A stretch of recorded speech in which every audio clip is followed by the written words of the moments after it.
welcome everyone, Stormy Sensei here. Today we're going to be playing through some more Pokemon Brilliant Diamond. First, let's say hello to folks here. We got Chomper, Mary Muse, Puffy Kong, and E. Miller. How's everyone doing today?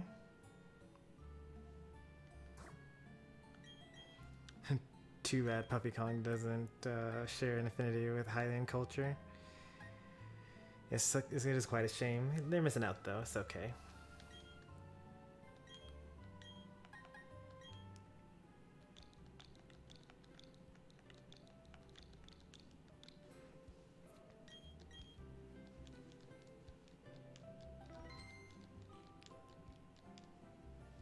Okay, as I said at the end of the last stream, I want to do a little bit of underground stuff at the beginning of this stream.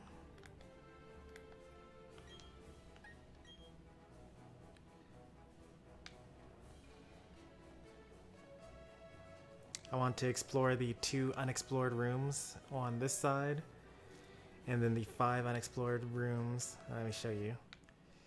I want to go to these 2 rooms that I haven't been to, the question marks, and then I'm going to go up, and then I'm going to come back down and explore these 5 rooms over here.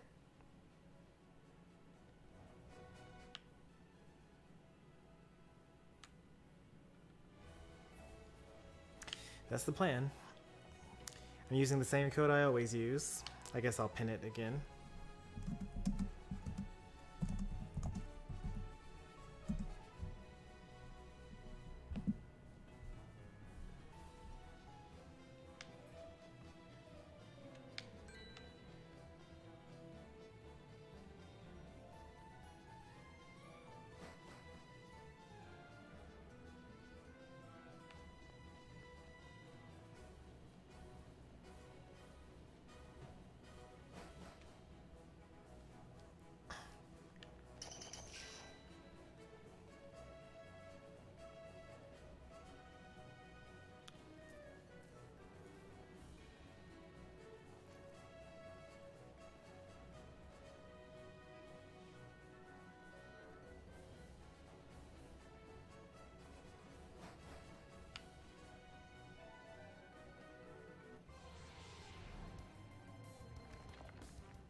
What level were Faulkner's Pokemon compared to your Pokemon?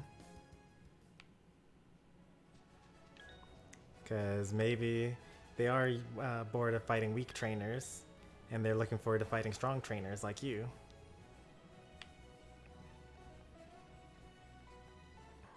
Hey there, Skillies. Good to see you again.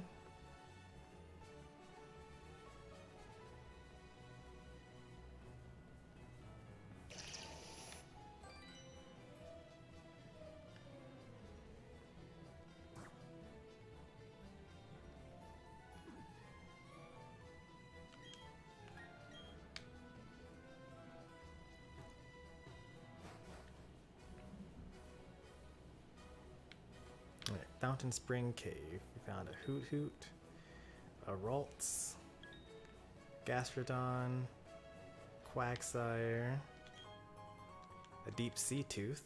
That's pretty nice. Now I just need a Clam Pearl to go along with it.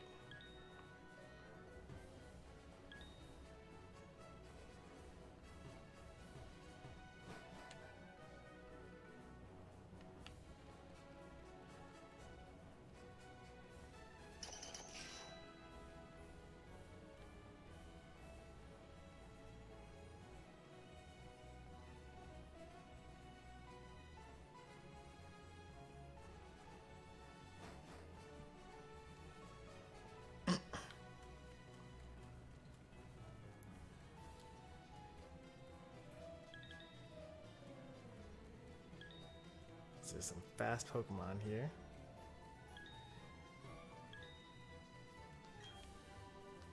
Focus Punch, cool.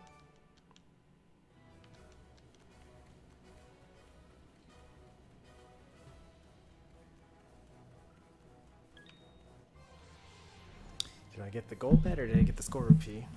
I got the score rupee. Let's see if I already caught one. I don't remember if I did.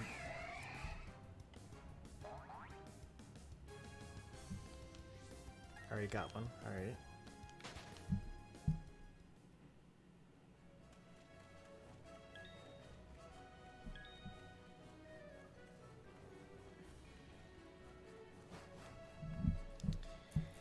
Unfortunately, Mary Muse joined the underground just as I'm about to leave the underground, because I got everything on this map now.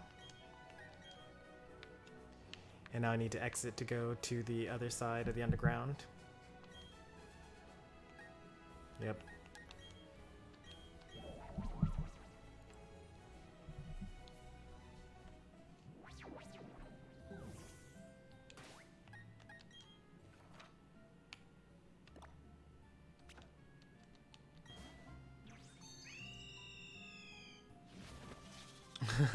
I'm drawing a blank here. I'll let Stormy do the talking.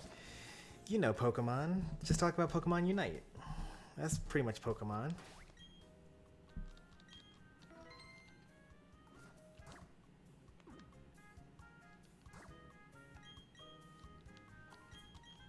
Oops, I did not want to do that.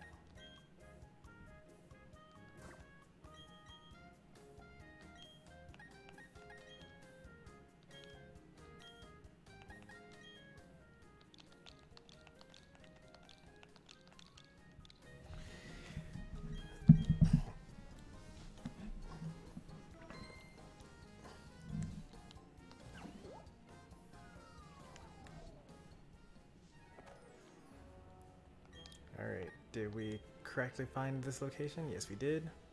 We got quite a ways to travel though. We're all the way on the west side, we need to go all the way to the east side. Mary Muse has rejoined us.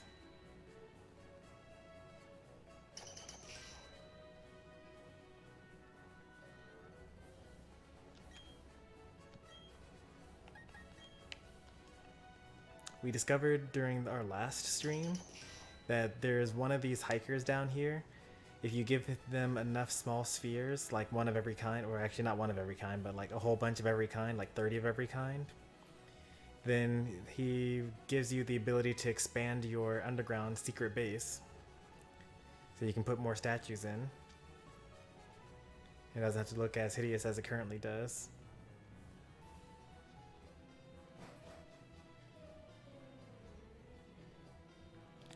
Stunkies, Cricktots. Mary Muse caught up to me. Chingling.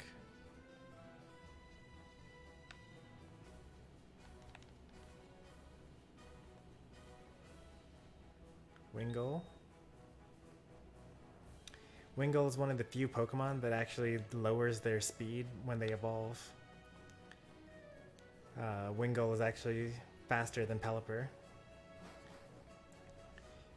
Usually even when the Pokemon looks like it should be slower, it's a lot faster when it evolves. Like, for example, Glameow versus Purugly. And, you know, the anime gets a lot of things wrong, one of which being Raichu is definitely way faster than Pikachu. So don't believe the anime where Lieutenant Surge's Raichu is beat by Pikachu because he's more nimble. Well, this is awkward.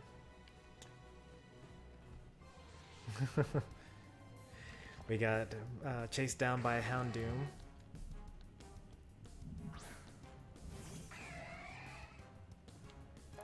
In his own domain, too. Couldn't get away. Use the power of friendship to avoid their attack. And then we escape.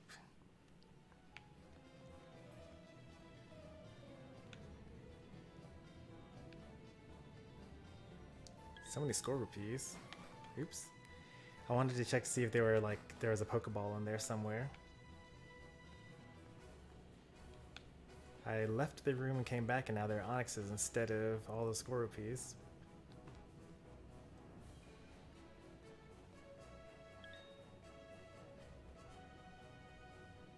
And Ponytails instead of the Houndooms. Doesn't look like there's anything to pick up here.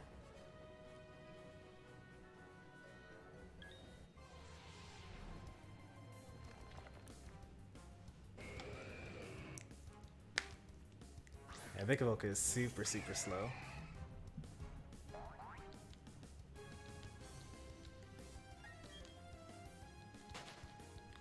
Hey there, Pi. Good to see you. Alright, we got 3 more rooms to go through.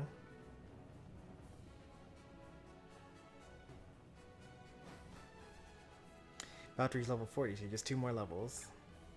Yet to battle as Greedent and Serena.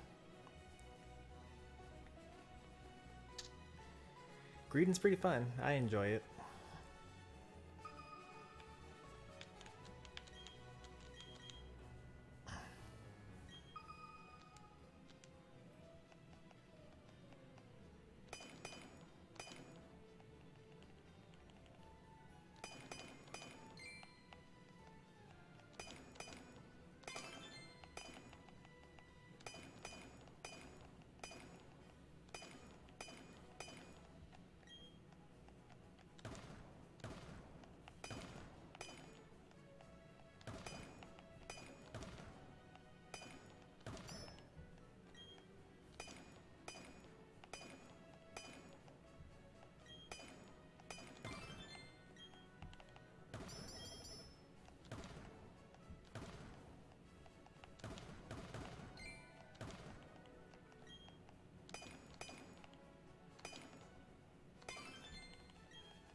I don't think this is gonna work out.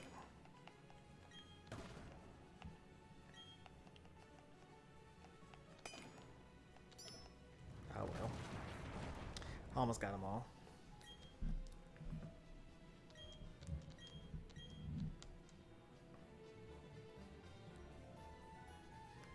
That was a pretty difficult one though. So getting 3 out of the 4 is pretty good.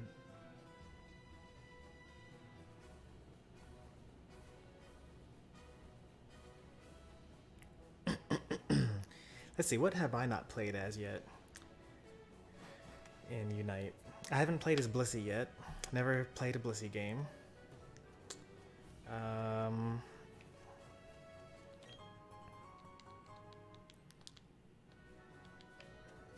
Let me think. Attackers.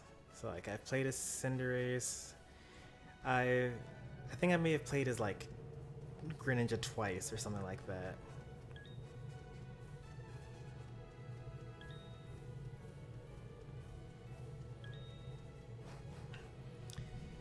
Played as Absol, but only in bot matches. Like I've never played as Absol against humans.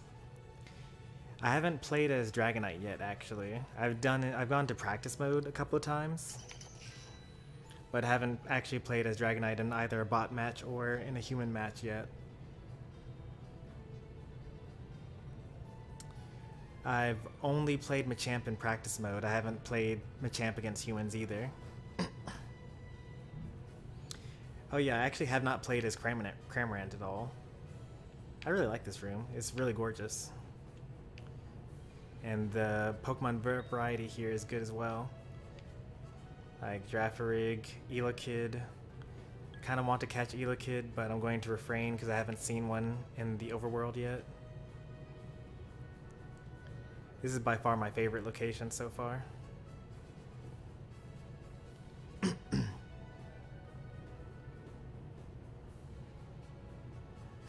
I see weird. I got new glasses, as in you actually see. I know that every time like I leave the ophthalmologist, or I guess the optometrist, I like notice that I'm able to actually make out the individual leaves within the trees, and I find it kind of weird because I'm not used to actually being able to see with that amount of detail.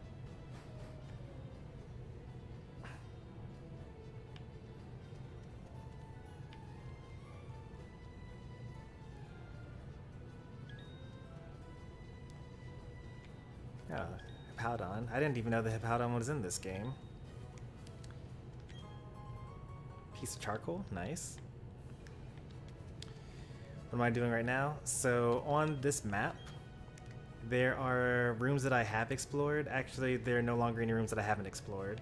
I was exploring rooms in here because they're like these rooms with a question mark. Those are areas that you haven't been to yet. And then there are like water areas, sand areas, you know, lava areas, poison area, crystal areas, and so on. So like the different types of Pokemon that you find in each type of region vary. And so I wanted to have seen everything on the map. And now I have. This was the last room that I needed to explore.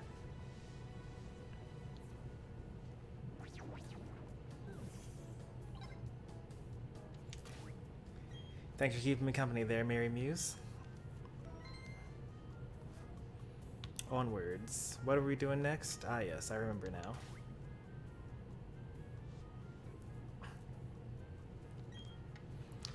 Is about on a Sinnoh Pokemon? I thought that they were from Hoenn. Are they from Hoenn? Like, I know that there's like a really huge desert in the middle of one of the regions, and I'm pretty sure that region is Hoenn. Because we've been to almost everywhere so far, and we haven't seen a giant desert yet. There's like an area with a constant sandstorm.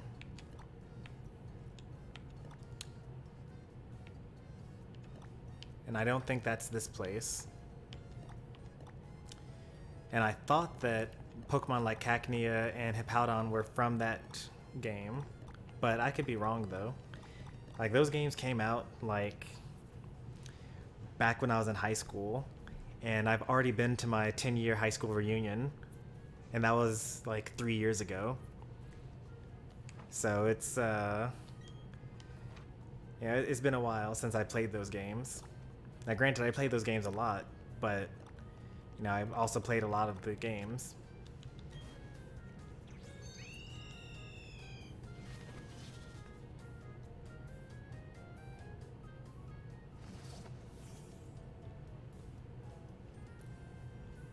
Okay. Oh yeah, I forgot about the berries. Did this die? Okay. I thought it was dead.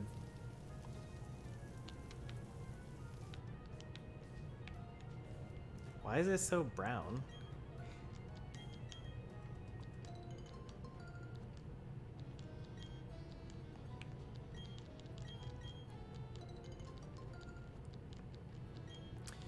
When do we want to trade? We can trade, like, after I collect these berries, I guess.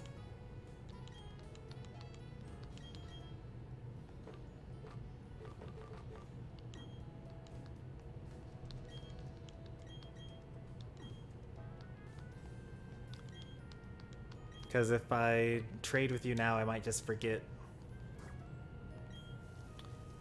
what I was doing before.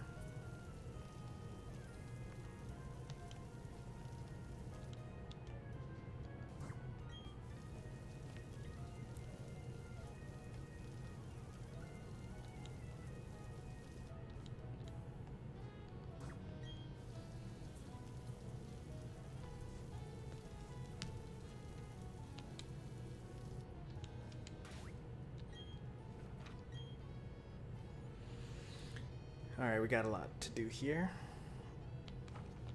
Did you complete the game yet? Trying. Oh, we're almost there.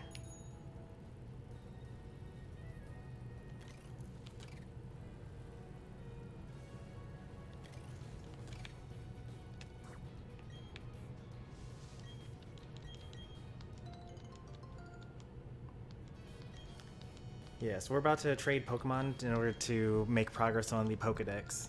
Because I have a Graveler that I need to trade in order to get a Golem. And I have a Haunter that I would need to trade in order to get a Gengar. And Pi has a Kadabra that needs to be traded in order to become an Alakazam. Let's see, 4 is the lowest number. Alright. Shouldn't I have like a 1 somewhere? Or a 2? No, I guess not.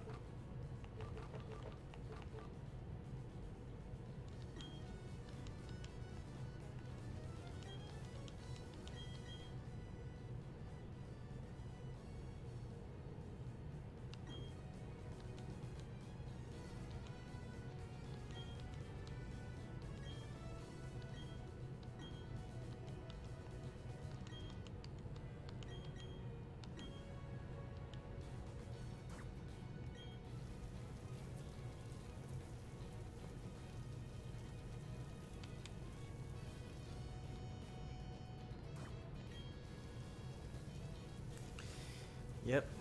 We gotta catch them all, as they say.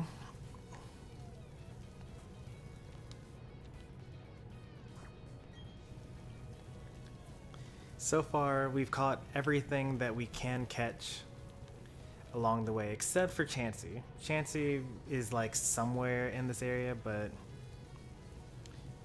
do you need a certain level of trade evolutions?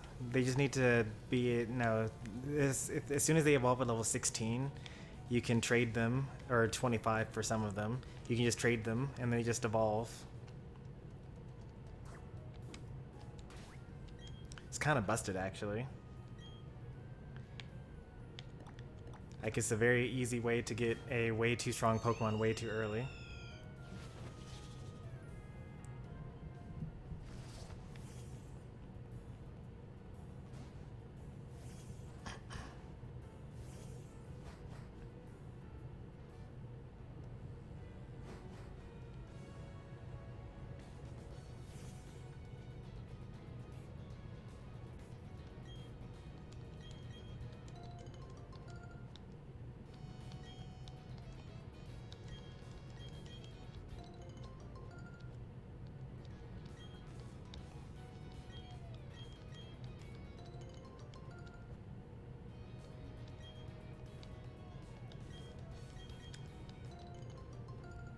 You should go to a Pokemon Center and see if you're able to go downstairs into the Union Room. That would be the only requirement for being able to trade at all. And I don't remember whether you get that at the third gym leader or the fourth.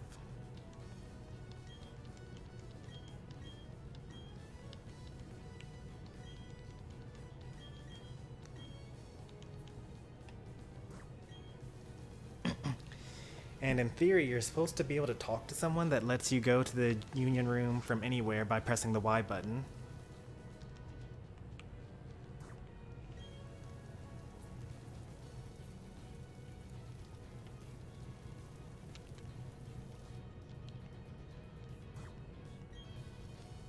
Second gym, okay.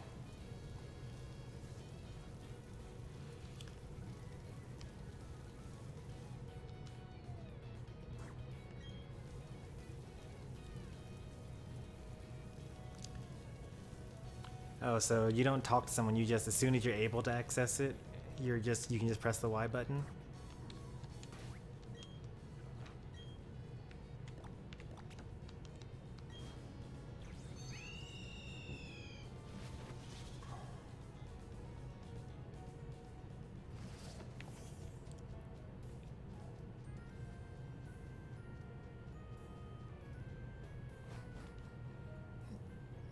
There needs to be some sort of like berry map pocket app. Like, that's what I really need. It's like where the map is always open and it's flashing where there are berries.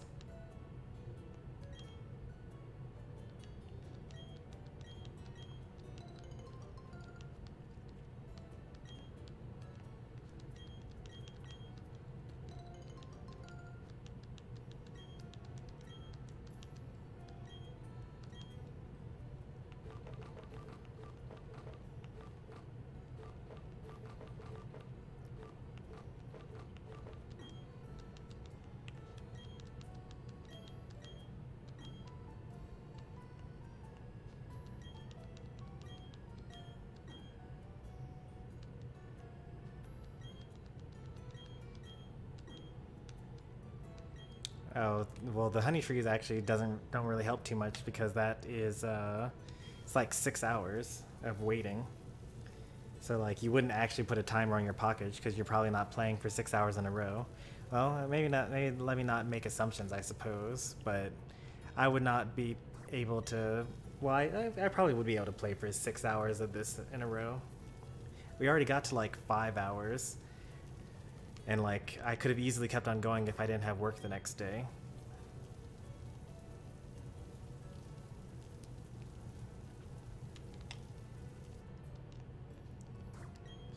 But I'd much rather just like slather the trees with honey at night and then just wake up and check all the trees. But beyond that, I'd just rather, what's it called? I would much rather just catch the Pokemon in the underground.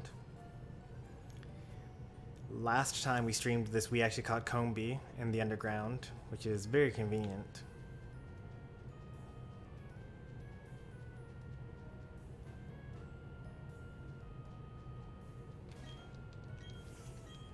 Hey, Baker.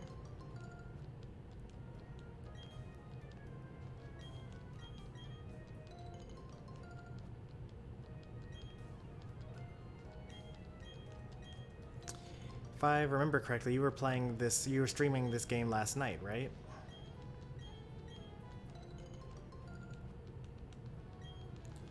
I should really update my bot message for you, because you still do stream a variety of content, but none of those games mostly anymore. Well, you still do Animal Crossing, but like you do more like Animal Crossing, Genshin Impact, some Tekken, and some Pokemon, some Kirby Clashers. Or Kirby Clash instead of like Splatoon and Smash.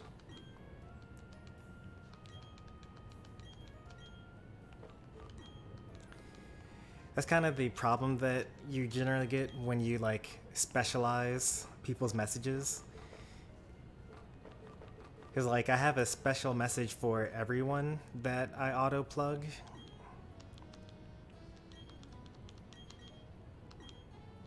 But the problem is that, you know, just like everyone else, everyone's interests change over time. So like on this channel, we used to play Splatoon 2 all the time, very competitively. I shouldn't say like very competitively, but like we took it seriously and like we were on that grind to get better at the game. And we played it a lot, but now we don't play that anymore.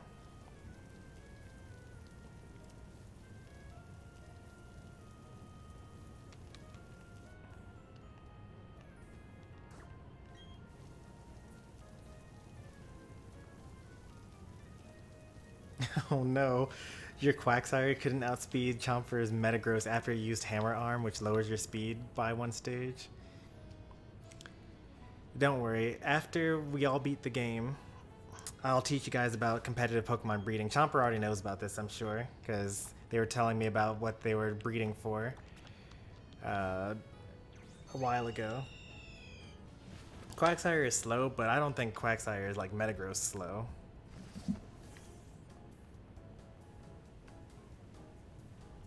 I'm gonna look it up.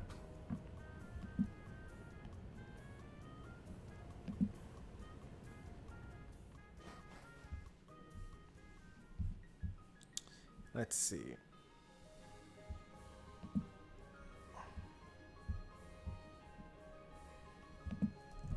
Quagsire.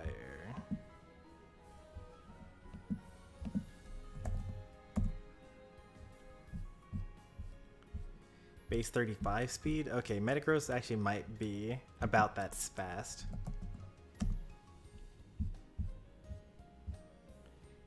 Whoa, Metagross is super fast. 70? Well, I mean, that's not super fast. That's actually that's still slow. But that's like way, way faster than you would expect. I thought that Metagross was like super, super slow, like Trick Room slow.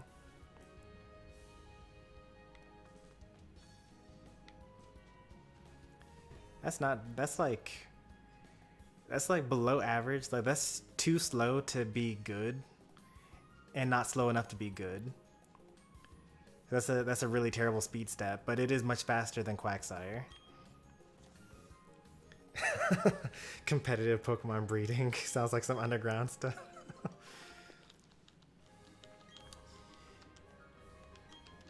I mean, I can somewhat explain some of it here, right?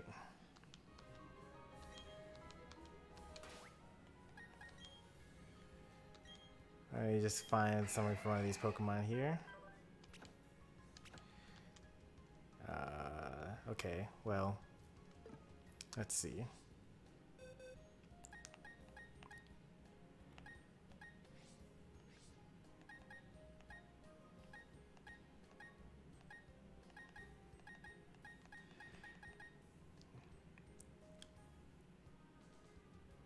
I should have tuba barrels, right?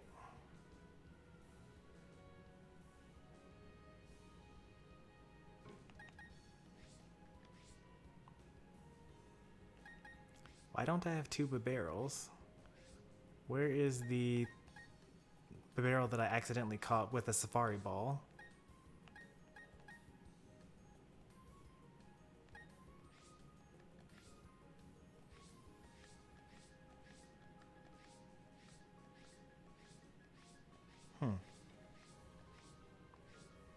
Well.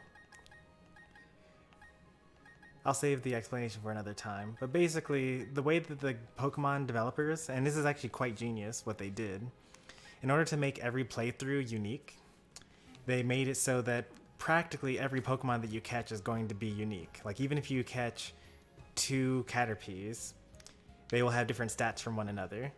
The way that they do that is with every Pokemon in the game, it has an individual value for every one of its stats. And that is a number between 1 and 31, or is it 1 and 32?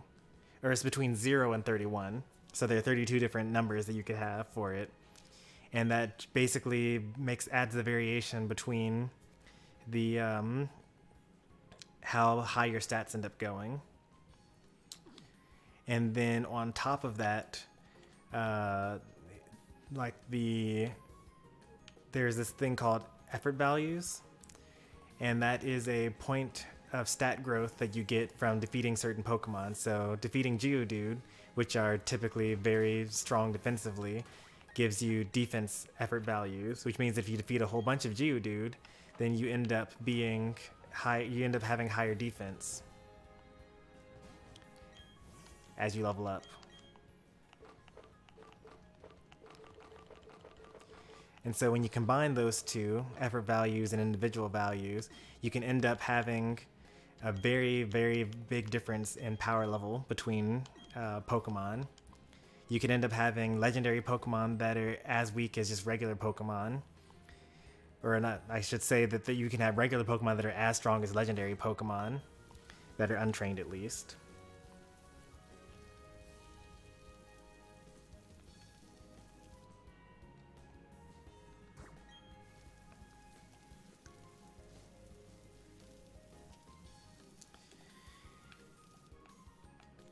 Now, obviously, well, not obviously, but generally you would want to have like a very specific stat set for your Pokemon when you're battling competitively. Like, you know, you want certain Pokemon to be faster and certain Pokemon to be slower. So, for example, you would want your weather control Pokemon to be slower than your opponent's weather control Pokemon. Because if you send out like your Abomasnow and the opponent sends out their Torkoal, then whoever is faster actually does their weather first. And so whoever is slower gets out their weather second. And for that reason, you would want like your weather setters to be particularly slow. And you would want your frail Pokemon that do high damage to be really fast. So you want your Jolteon to be fast. That way that they get to attack first before they die.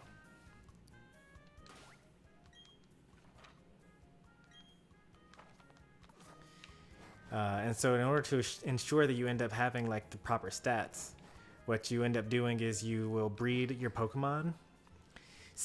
There's some randomness that goes into what the parents pass down to their children.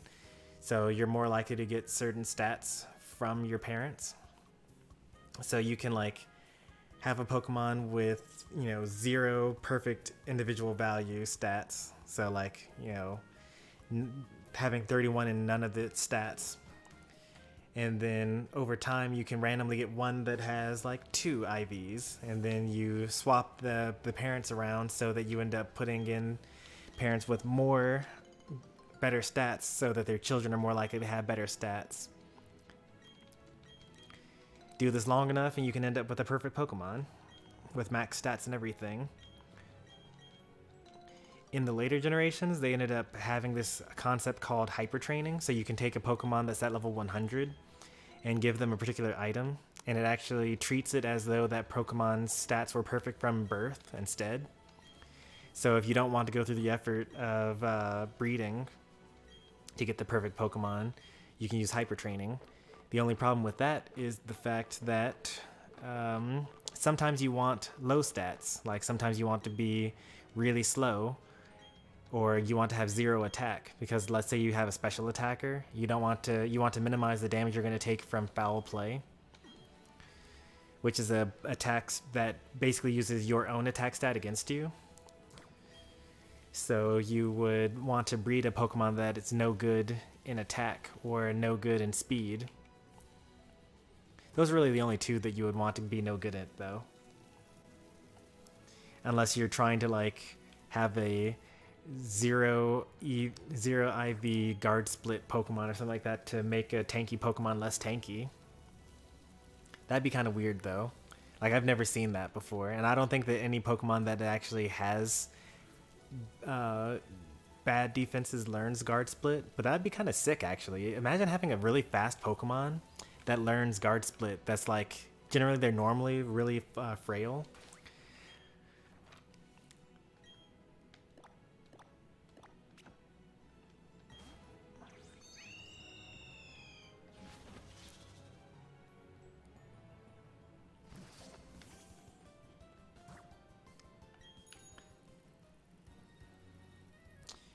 You want to know something else about weather?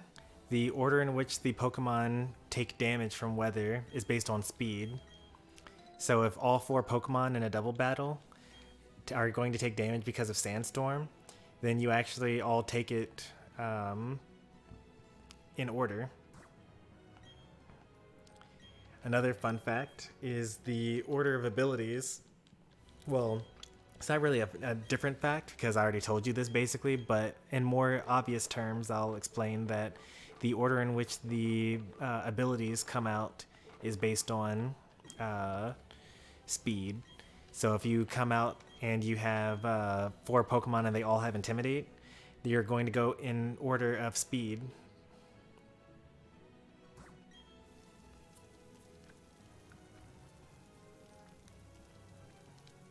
There's so many berries. We're almost done. We have like 5 more plots left, I think. We probably would have gone a little bit faster if I weren't thinking about like how to explain competitive Pokemon as simply as possible.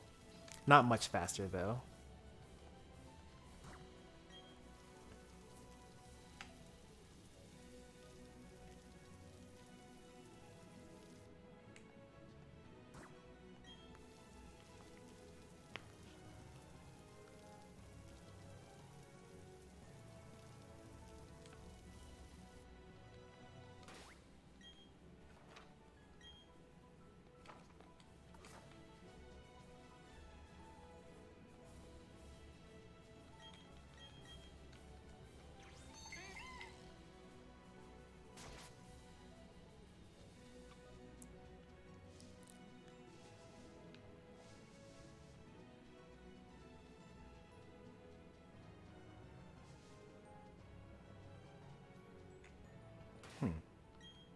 What is that tree then? What were they pointing at? There's another berry tree somewhere?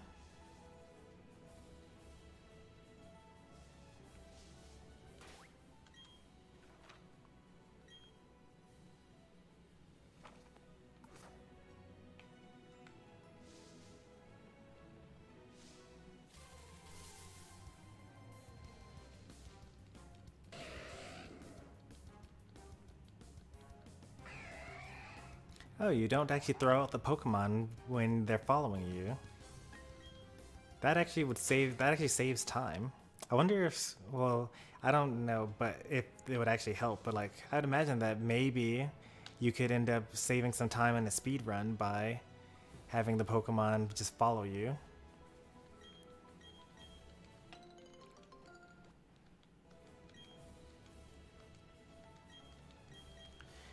But that can't be the case because by the time the Pokemon actually follows you, because I know that I've seen the Pokemon Let's Go speedrun, and they actually end up not using Eevee the whole time because the actual, like, every time you send out your Pokemon in battle, once they have enough friendship points, they always like say something right before.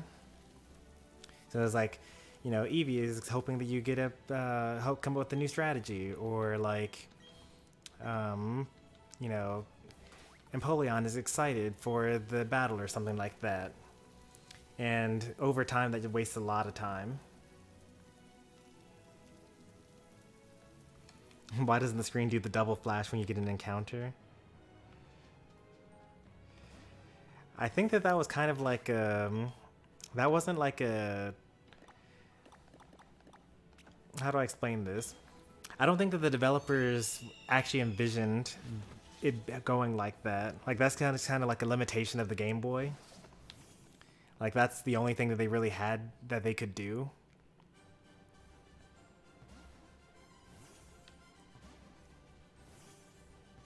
It's kind of similar to, like, if you think about like old RPGs where the enemies stand on one side and the allies stand on the other side, and when they attack they step forward one step and then they like do a little animation and then they step back in line.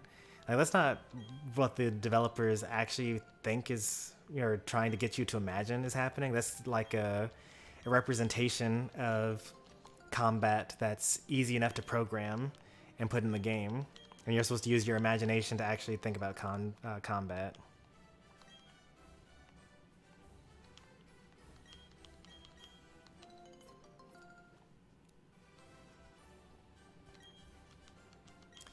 Yeah, I know that they did keep on doing that, but I imagine that is more of like a, oh, we used to do it, so we are going to continue doing it. More so than a, we actually want this, like, we made a decision that this is the best way to represent entering a Pokemon battle. Oops.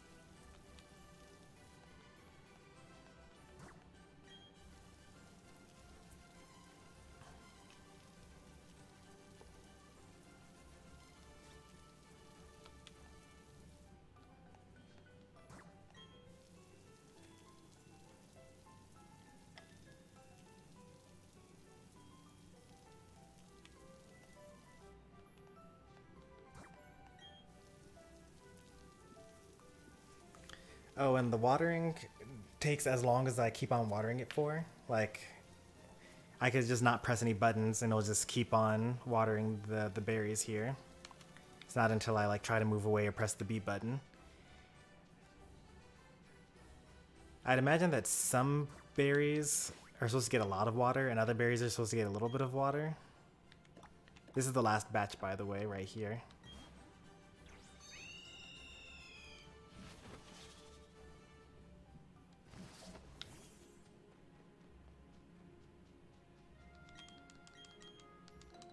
Ooh, 4 citrus berries.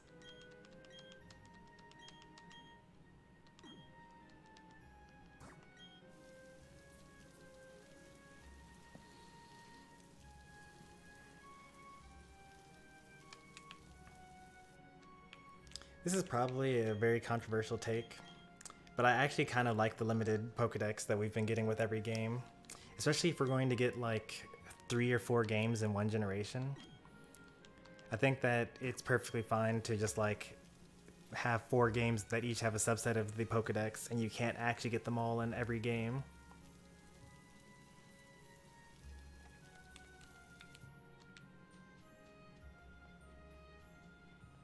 I mean, I've been saying this since Sword and Shield.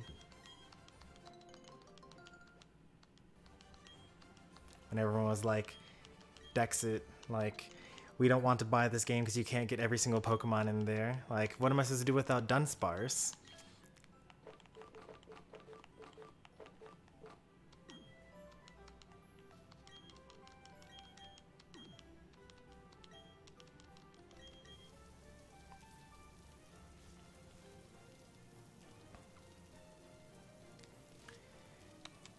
Like, it's very interesting because, like, the Pokemon community has already basically done what the Pokemon Company is already doing. Like, if you go to Pokemon Showdown, they already have, like, tier systems, right? They've got overused and underused and, you know, rarely used and whatnot. And the reason for the tiers like that is because, you know, if you have every single Pokemon, then you're really only going to end up using, like, you know, 5% of the whole dex.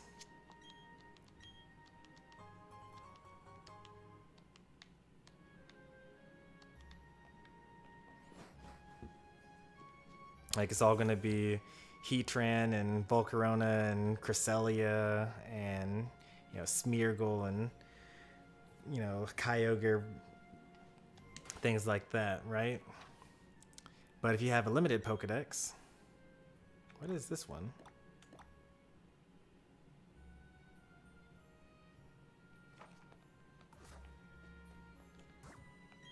Thought I got them all. Oh yeah, there's that one. Yeah, I remember now.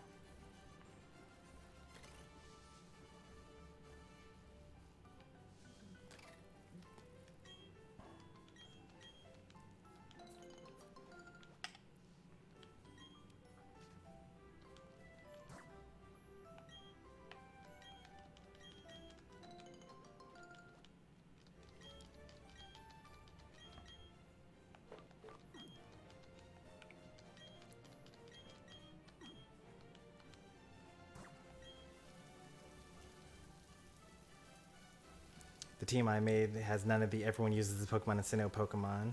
You don't include the starter. Yeah, that's like the thing, you know, everyone uses starter, Staraptor, Luxray, Garchomp, Cresselia, and then like Heatran or something like that. Oh yeah, Togekiss is actually one of them as well. Now granted, those are all just really good Pokemon, some of the best in the game, so like it makes sense for people to use them.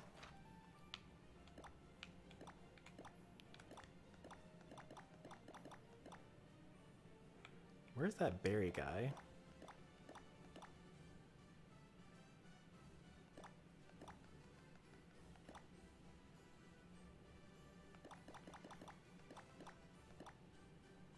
Yeah, there he is.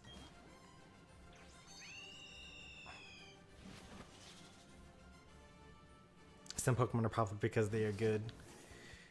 It makes sense. Like, there are going to be Pokemon that you like, right? But then if you encounter, like, if you fight against a bunch of people... Oh, great. Thanks, Berry Master. You give me an Oran Berry.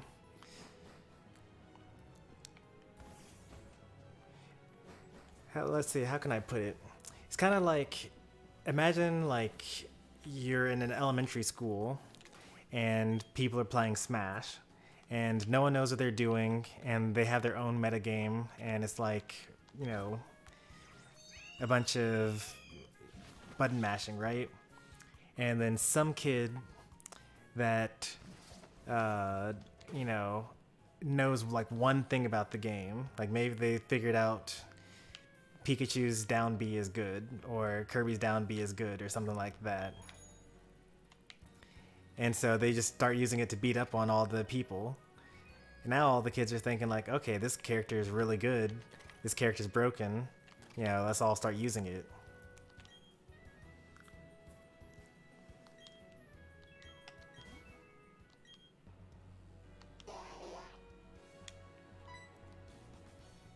Yes, put it in Smash terms so I can understand.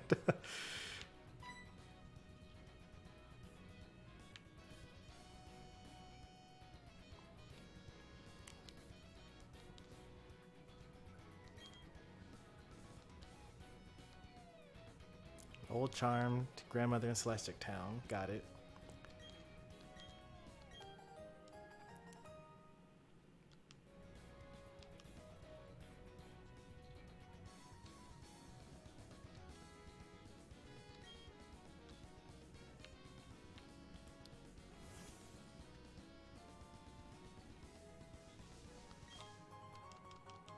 Like even, not even like on a childlike scale, but like even in like, at the top level, you know, Pyra and Mithra come out, and then everyone's like, wow, this character's really good.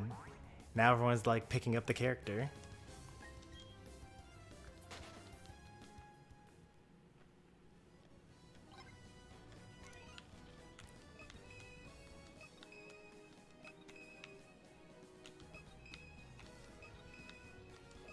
The thing I really like about Pokemon is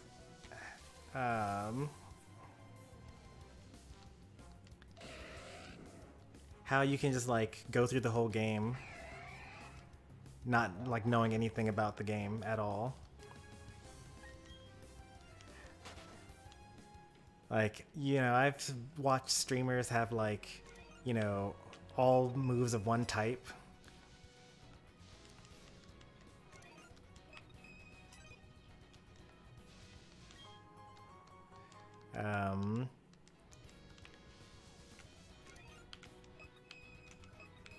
Or like, you know, having just one Pokemon carry the whole team. Granted, I do that nowadays because I'm kind of lazy. Back, you know, when I was like growing up playing these games, I would actually have every Pokemon be at the same level. So as soon as one Pokemon leveled up, I would move it to the bottom and then level up the next Pokemon in line. Nowadays, I instead use like 4 of my slots for filling out the Pokedex, and the 2 slots are just for, you know, my carry and the just in case my carry dies type.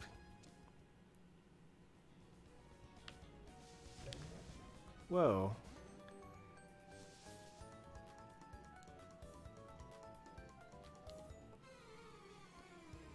There was a ninja in there. That's so awesome. I didn't even see him in the grass. And they removed the ability for me to cut down the grass in this game.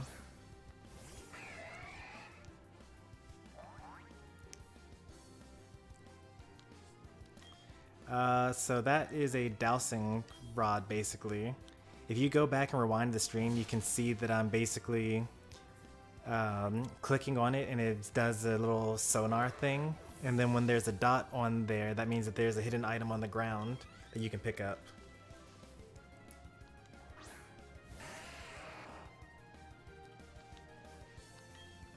So yeah, back what I was talking about.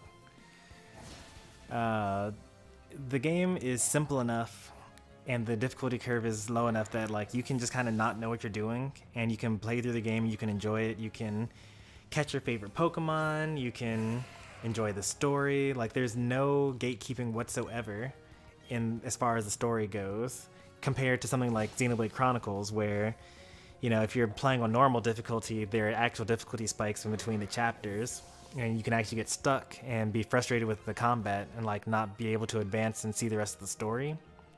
Like you don't get that really in Pokemon. But the and even in the post game and end game, it's still pretty easy, right? But then the competitive, there's like so much to learn outside of the main story. Like I think that that's just like, they've made such a great game in doing all of this. Like even from the very first generation, like IVs and EVs were already in the game. And I think they just got better over time. Like having splitting the or lowering the cap on your EVs in Gen 2 actually made strategy or like added so much strategy to the game, because like you now have to decide whether you want to outspeed something or whether you want to live something, you know?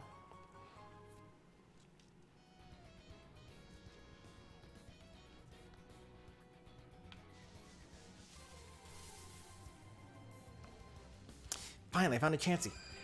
Yes! I wasn't even looking for it. I mean, I was supposed to be looking for it because I knew that it was in here somewhere, but I knew that it was going to be rare, so I didn't want to like actually look for it at all. I'm willing to use all 100 of these Pokeballs here.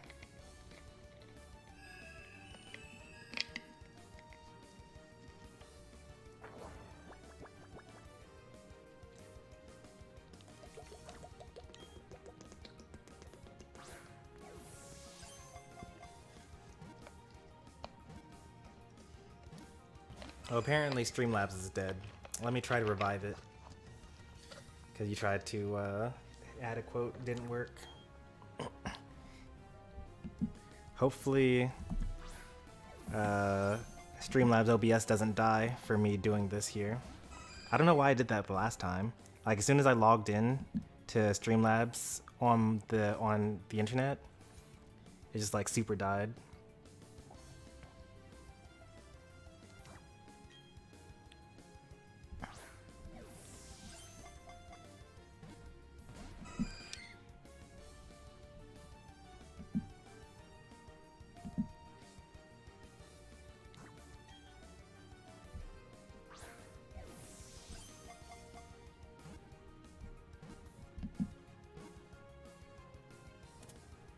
Nice.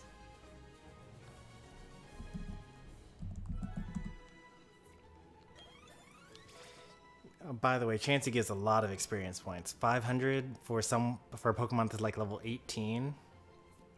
Like that's so much experience points. In Pokemon Sword and Shield, catching Chansey or defeating Chansey was actually one of the fastest ways that you could gain experience points.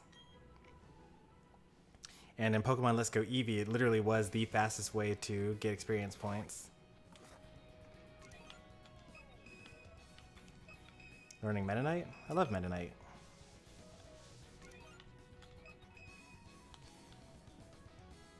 Alright, so this, so for Pi, this cross section here is where you are right now.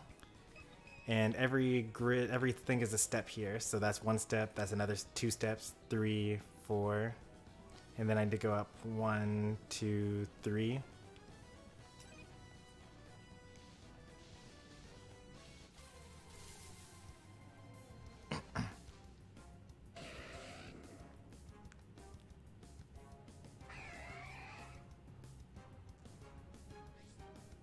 Can you do this infinitely or no? What do you mean? Catching Chansey?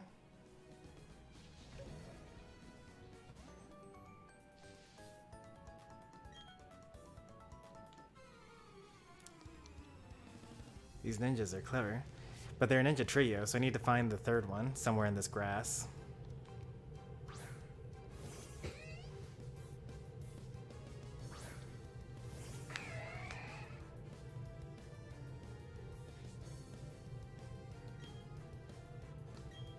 Do you have any thoughts on Covet? It says the move can throw opponents, but the movement looks slippery. Oh, I forgot that I was asleep because of the chance he put me to sleep. You're guaranteed to wake up on turn 4 of sleep.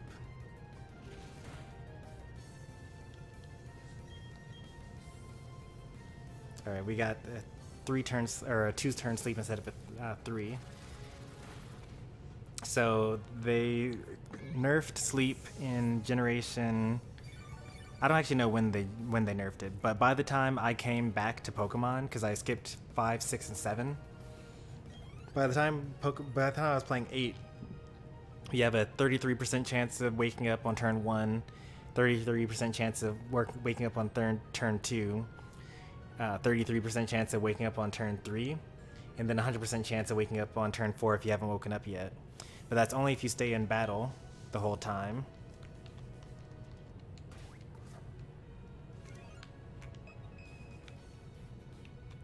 Oh wait, no, there he is.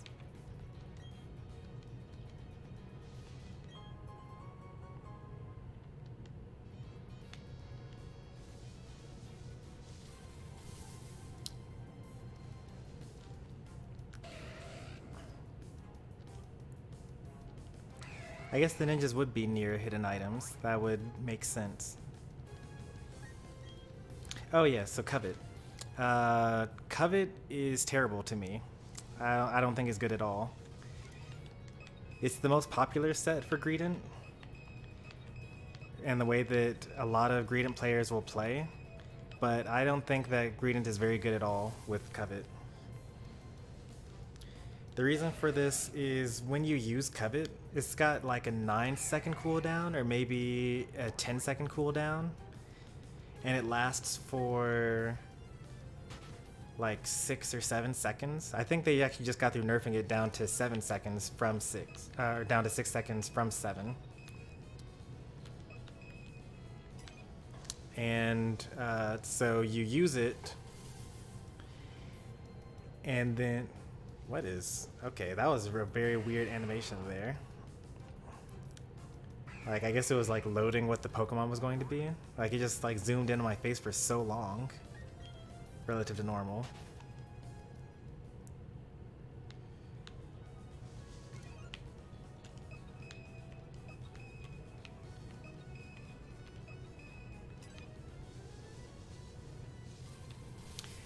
So you use Covet, and you like can go in battle, or you can leave battle.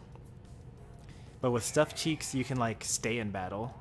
Like, you can walk in with Stuffed Cheeks and get a shield to start off.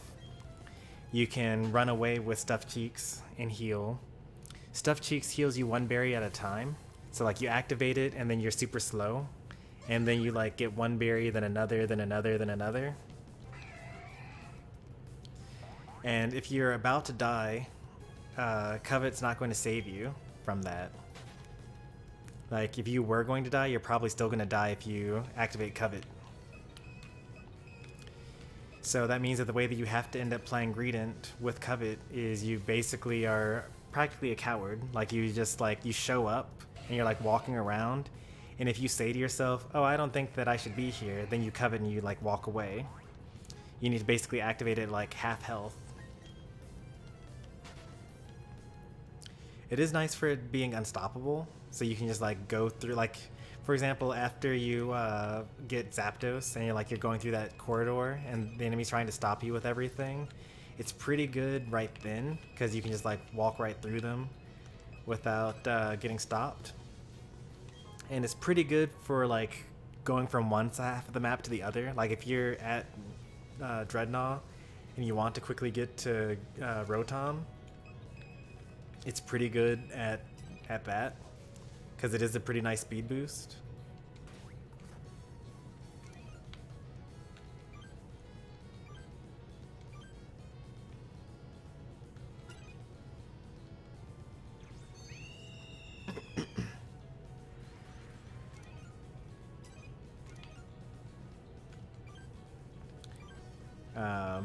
But I just prefer the whole concept of Stuffed Cheeks instead. Another reason why I like Stuffed Cheeks over Covet is if you think about, like, if you're running Bullet Seed or Belch, right? So if you're running, let's say you're running Bullet Seed, and you're trying to farm Audinos here. So you use Bullet Seed, and 1 Bullet Seed is actually enough to defeat 1 Audino. But you run out of seeds before you finish. So then you're out of seeds because you used your Bullet Seed, so now you use Covet. Well, you use Covet, and it's not going to be enough for you to get to the other. Like, you have to basically stop your Bullet Seed in order to just use your Covet. And so you don't really have the ability. Oh, there's the last one. Okay.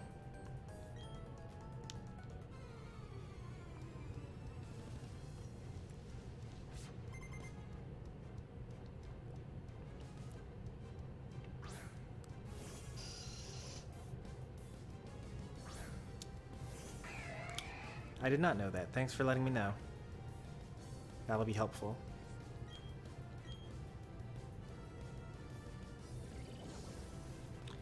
That way I don't have to like move my joystick all the way to the right.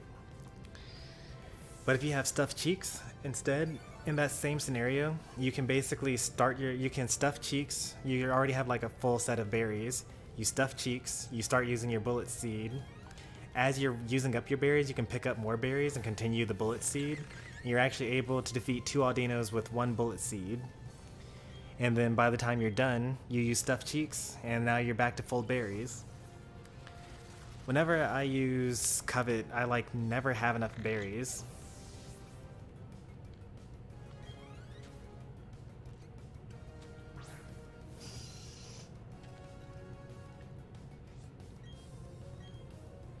Is Meta Knight even cool? Doesn't he just go for the same combo? It's a weird way of saying Donkey Kong.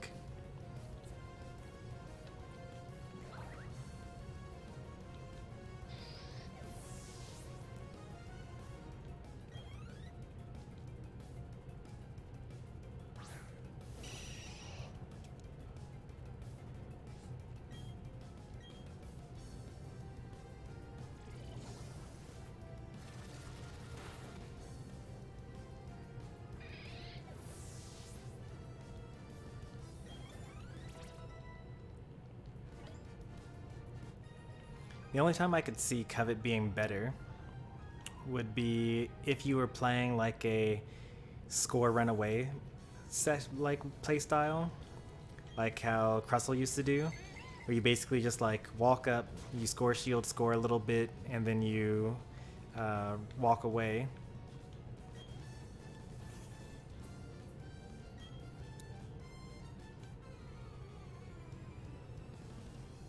Oh yeah, the trade. Yeah, let's do that.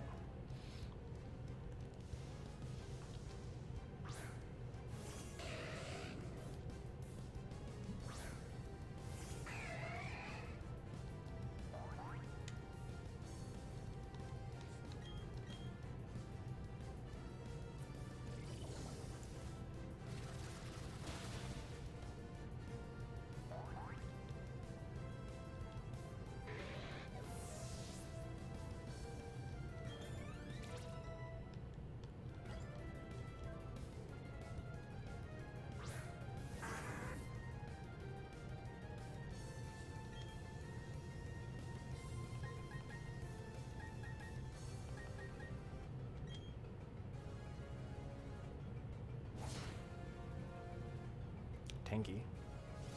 Oh, he's getting even tankier. Oh no.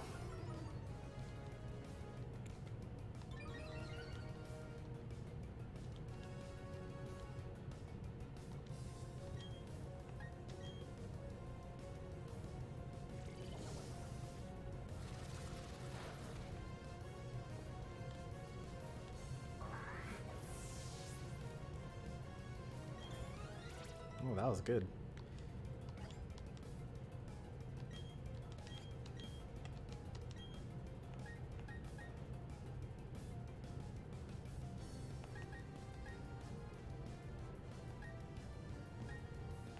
Man, these are all such good moves.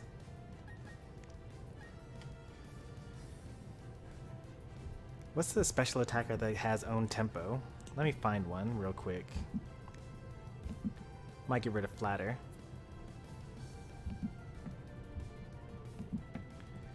Own tempo. Slowbro. Galarian Slowking. Indeedee female? Really? Oh, that could... Oh, well, you'd be giving up Psychic Surge, though. Let's see. Anyone else? Lilligant? Oh, Lilligant's actually kind of nice. Ludicolo. That'd actually be pretty okay as well. Lilligant.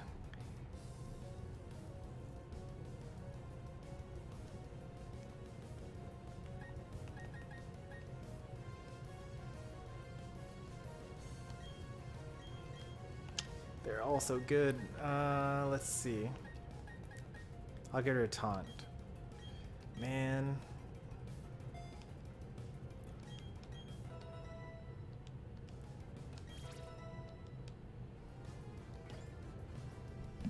What even is Lilligant? How do you get one of those?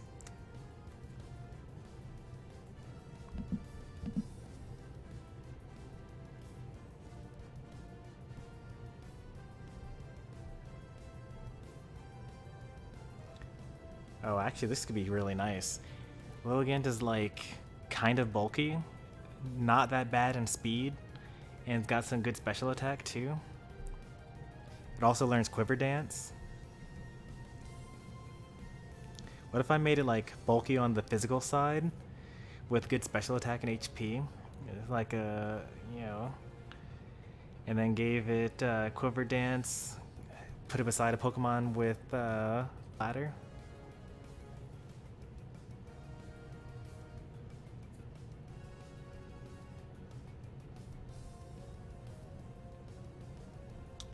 Alright, I'll save that for later. I need to find a good Pokemon with Flatter. Lopunny gets it. And I have a Lopunny already.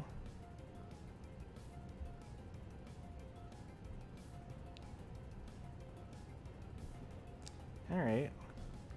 That's cool. Good to know. Noted.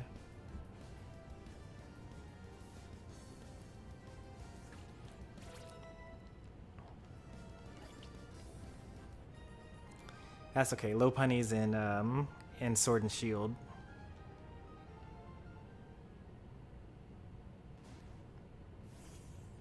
Ooh. Psyduck's evolving here.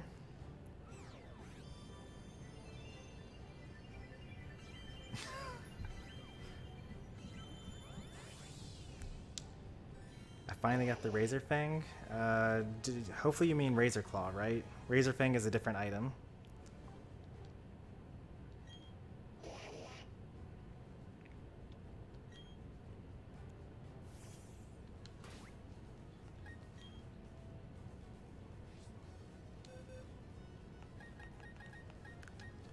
Congratulations, Psyduck. You did it. You're now Golduck. Off to space you go. Need to evolve Chansey with Friendship. That's not going to happen. I need to breed this male Combi until I get a female. Let's see. Next up we get Scorpy, I guess. And I need to trade with Pi here.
You could use a rare candy, but I still think that you should double check because Razor Fang is a different item than Razor Claw.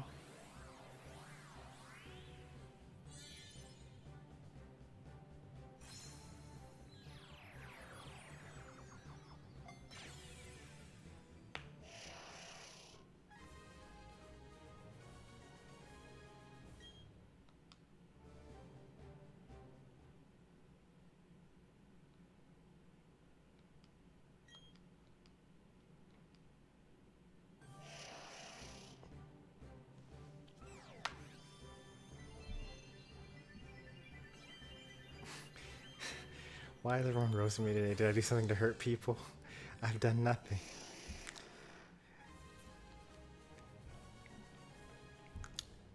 I think that it's funny because, you know, you came in with the, I'm learning Meta Knight. Meta Knight's not even cool. They just do this one combo. But if it gets said, oh, don't worry, we're going to do a triangle. So I'm going to give you this Haunter for your Golem. Or for my Golem. And then I'm going to give you your Alakazam for my Gengar.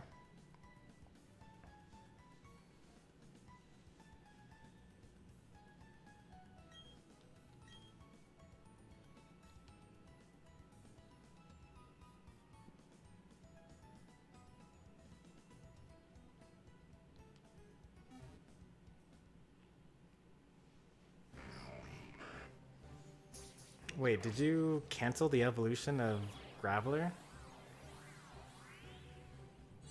Were you mashing the B button? Or do you already have a Golem?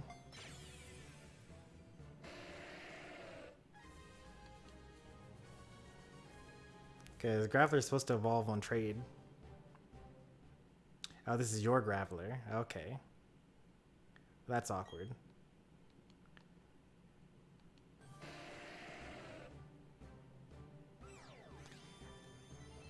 I didn't know that what's it called?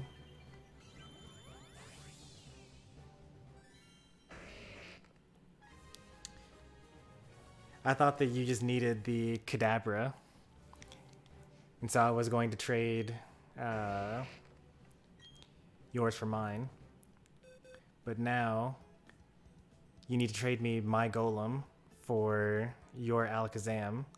And then we need to trade my Gengar for your Golem.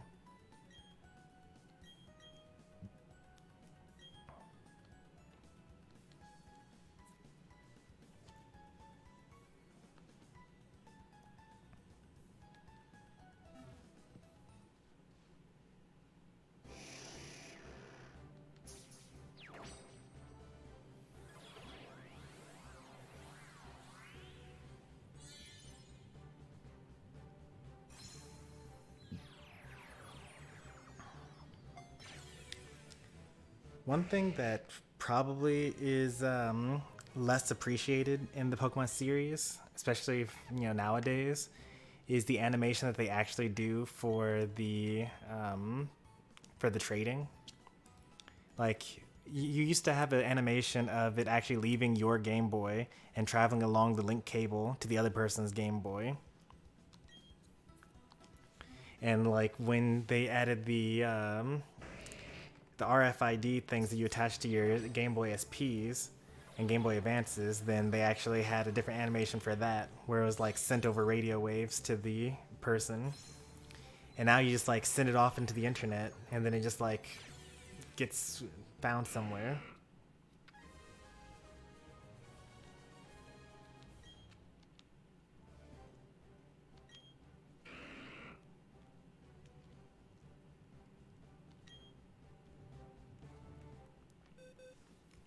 Thank you muchly.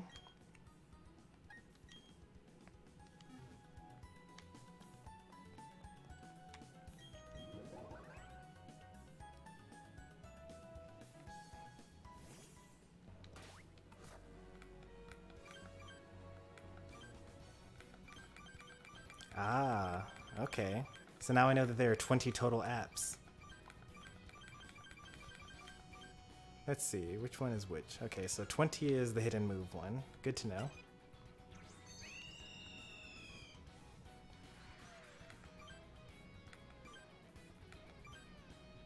And then 7. Alright, so 7 and 20 are the ones that I need.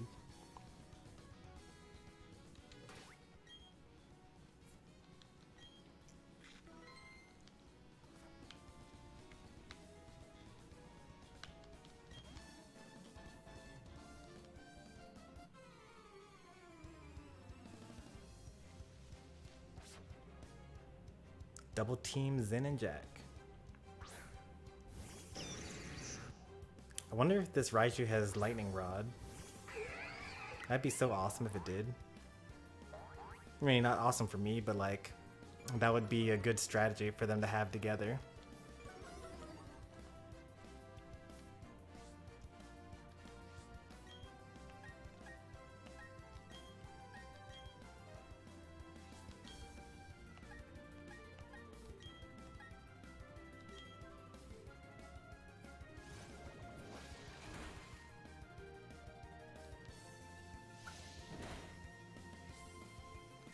I was worried about that. So Lopunny can have Limber as an ability, which stops them from getting paralyzed. This one has Klutz instead, which normally is a terrible ability because it stops you from being able to use your item. But I have some pretty evil ideas for Klutz Lopunny. You could like give him a Sticky Barb, you can give him a Choice Specs to an attacking Pokemon. You can give Choice Scarf to a Trick Room Pokemon.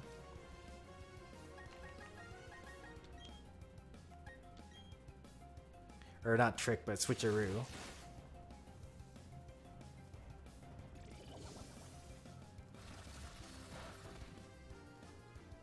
I should have used Headbutt.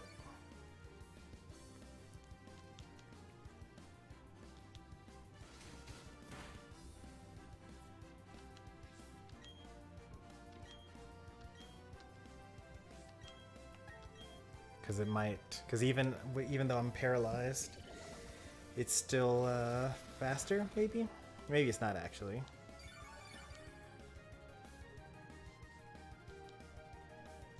Yeah, it is actually still faster, so I can actually go for flinches.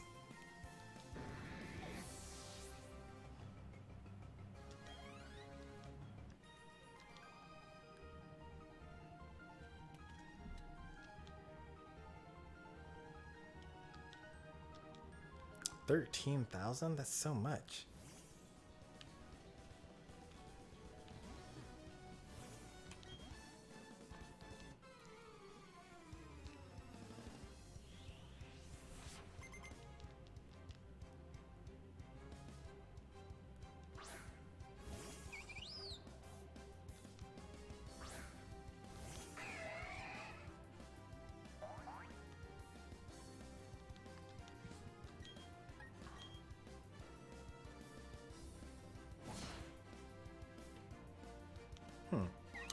I thought that Bug was weak against Steel.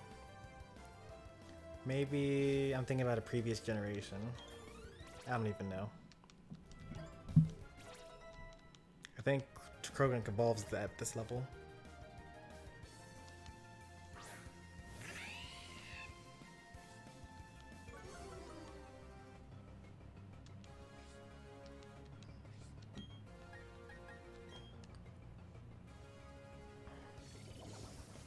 Maybe Motham isn't a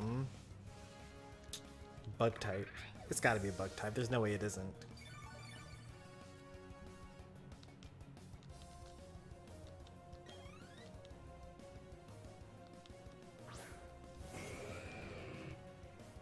Please have Rockhead.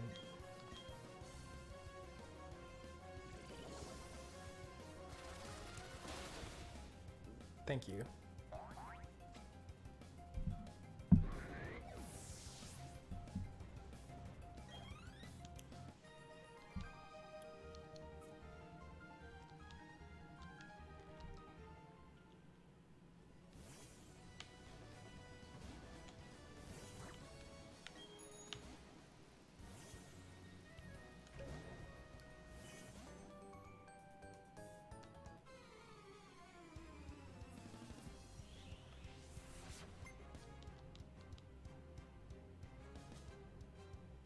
Oh no, Dustox.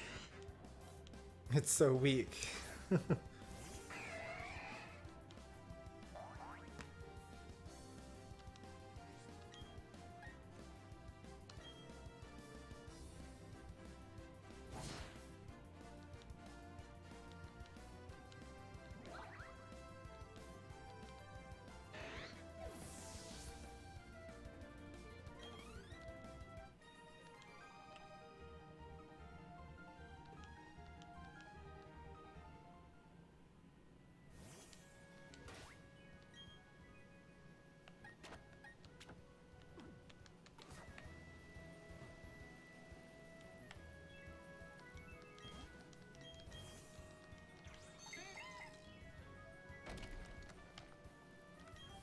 Looking at it, Infernape has trash posture.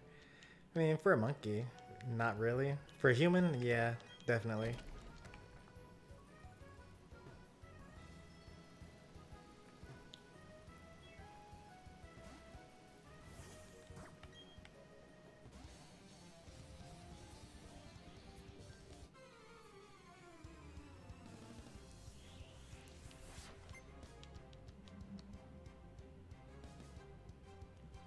This is pretty risky, sending out my Lopunny here.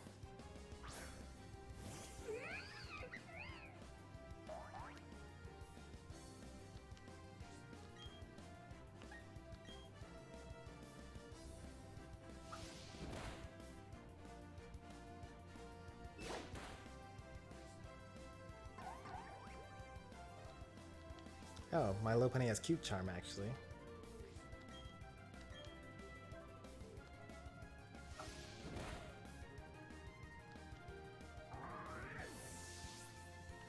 I didn't even know.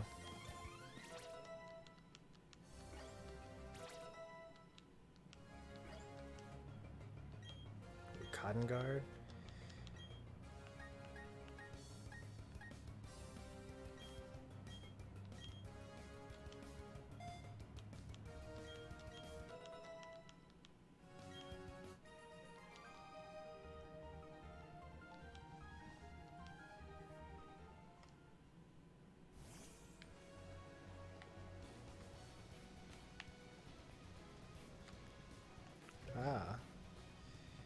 He still saw me though, even though I was diagonal from him.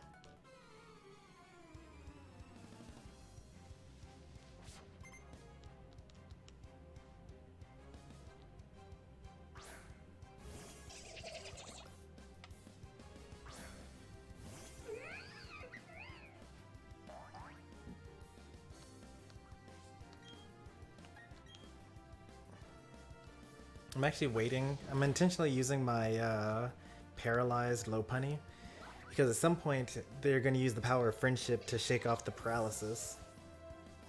I just need to just wait for it to happen.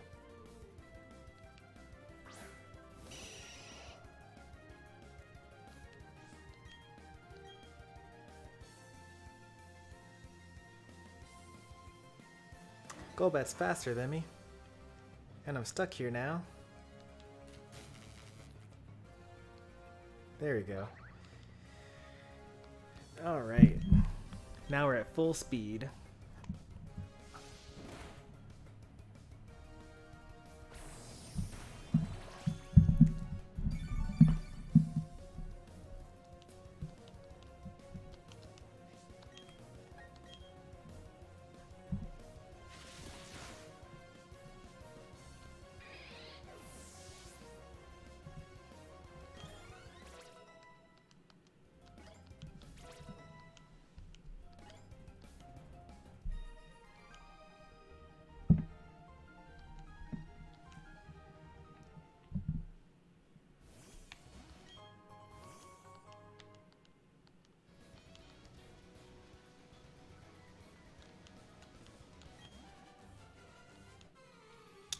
Although now that I no longer have a paralyzed low punny, I should probably swap back Empoleon.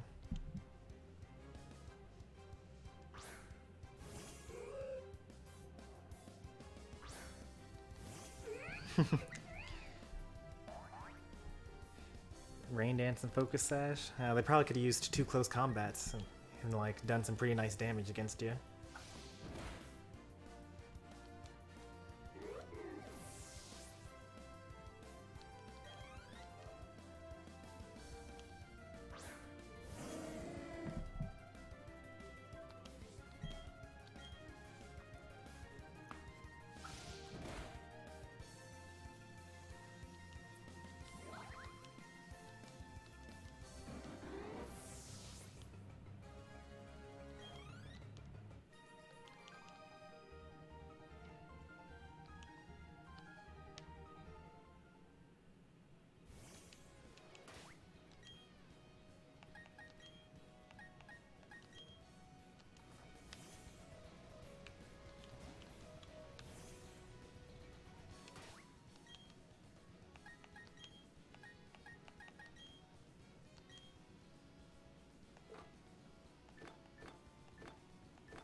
Who is this? Can I be that person? Veteran?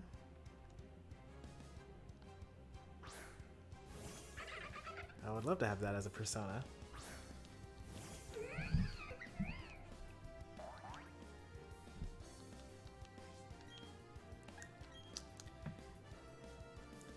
You know, I was actually just thinking, you know, what would happen if they actually did port Kirby Air Ride to the Switch. Like, I would no longer have a #1 Switch port, but I still would. If they actually managed to do Kirby's Air Ride, then my #2 would probably be Custom Robo.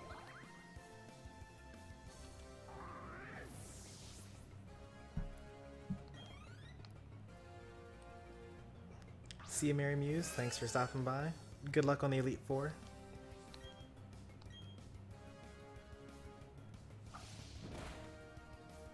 Oh, he's so tanky.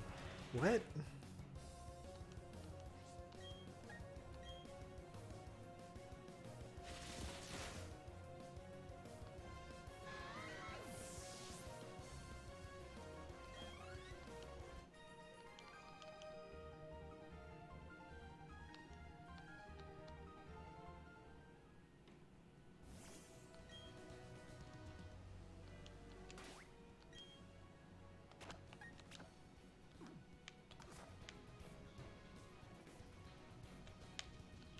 More berries.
Alright, let's see if those different watering amounts yield different berries. I gave 12 seconds, 9 seconds, 6 seconds, and 3 seconds. Made it to a new town.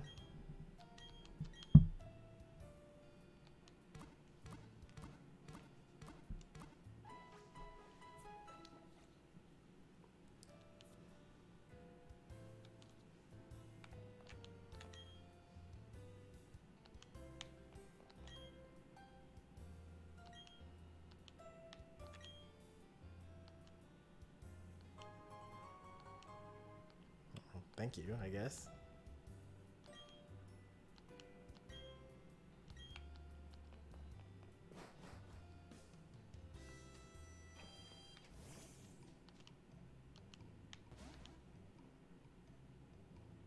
There's an odd spaceman in front of the ruins. That's a Chain Galactic person.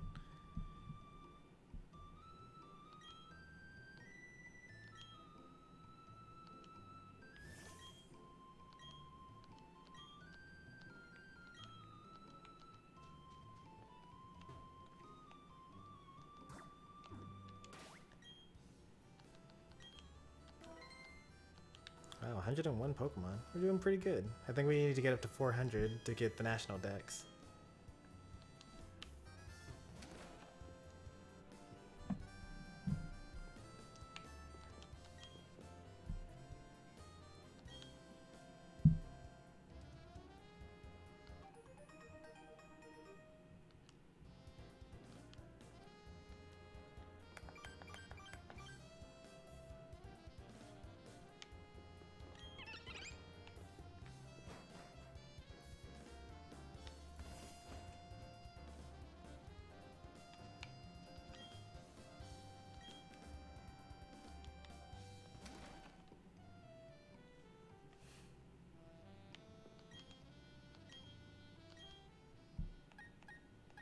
You get quick balls here.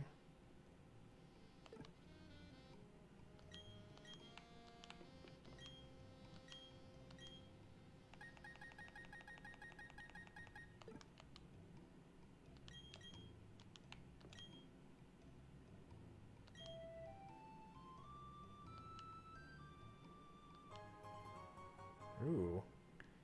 Wise glasses?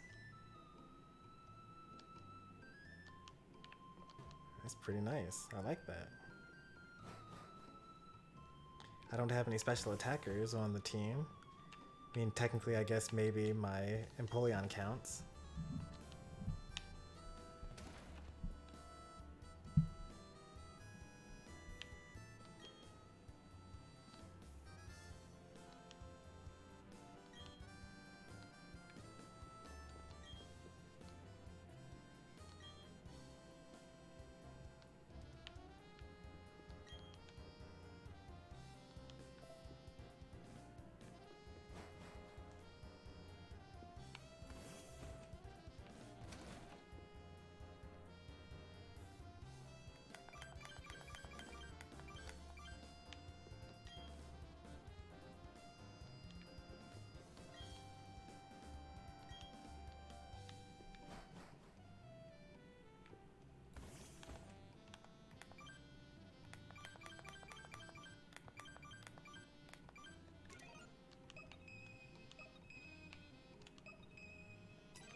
I honestly don't remember defogging being a thing at all in Gen 4. Oh, actually, you know what? I definitely do remember it because I remember it being a thing in Mount Coronet.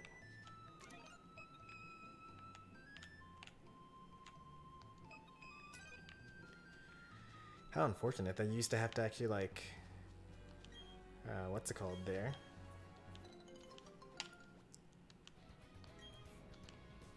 Like, defog was so bad back in the day.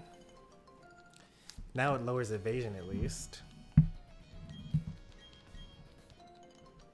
So you can like defog and then use your low accuracy moves.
Do I still have Lopunny in front?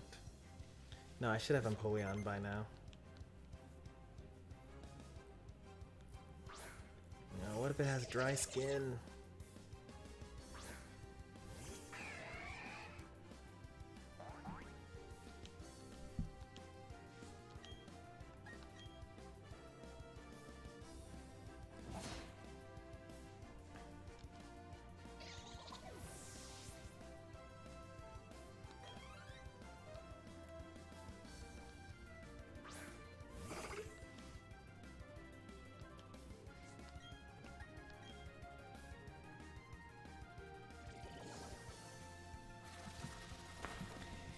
Generally, I really like the fighting type in Pokemon games. Like, in terms of variety, they have a lot of it. Like, you get fighting poison, fighting psychic, you get, like, just plain fighting, like, fighting fire.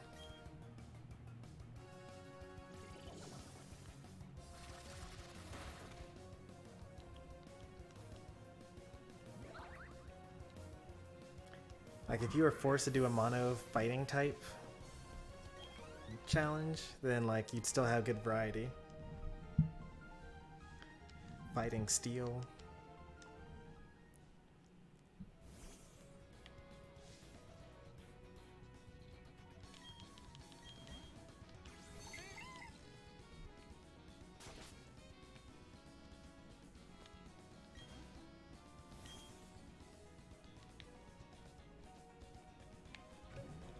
Ooh, you got me.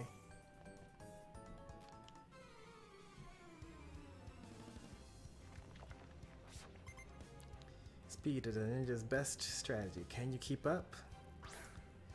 Well, Scorpy is not very fast relative to my higher leveled Empoleon.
Does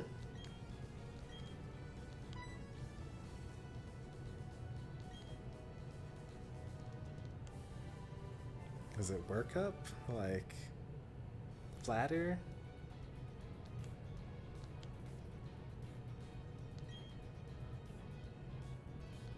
Oh, it's psych up. There you go.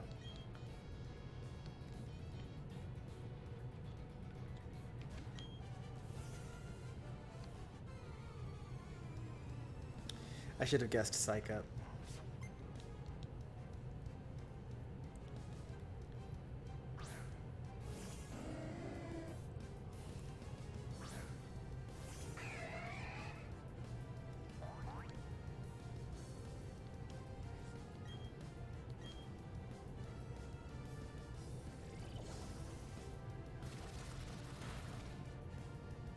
Such a bulky Pokemon.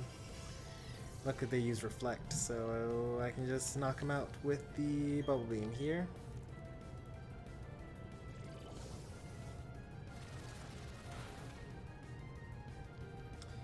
The levels are starting to catch up though.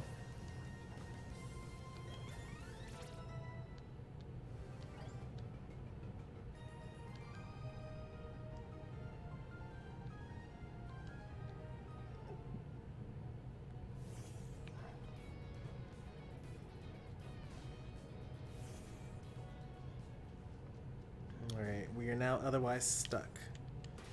Because every other place that we want to be able to go, we need rock climb in order to get past.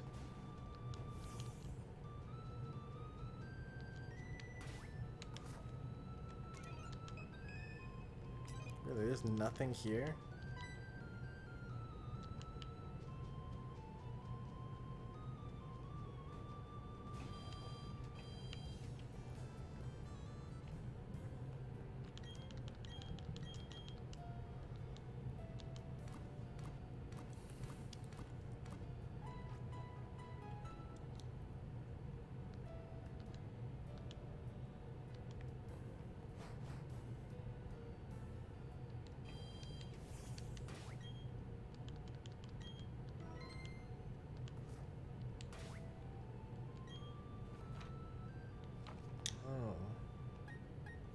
That's kind of convenient.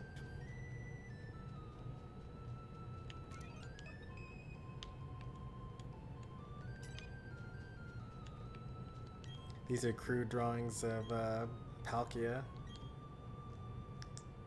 Space is ever-expanding dimensions. Our spirits to our space. And Dialga. The flow of time never stops. The past, present, and future.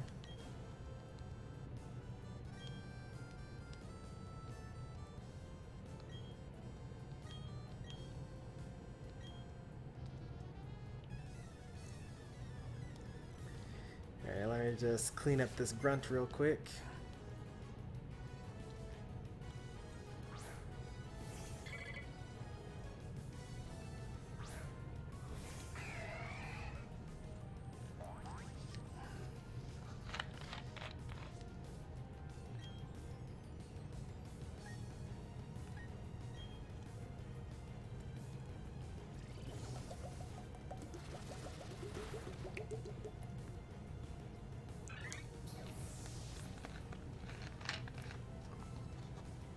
I thought the Beautyfly was bug grass.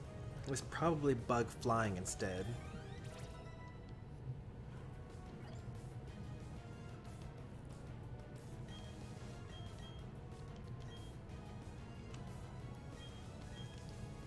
We already have Bladder, we don't need Swagger.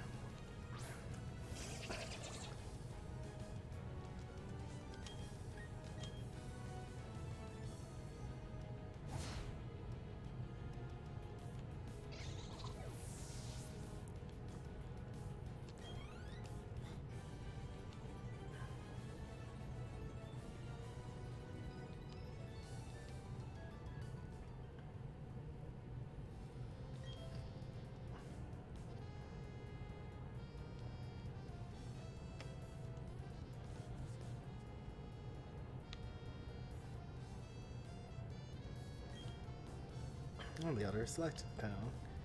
Old Charm.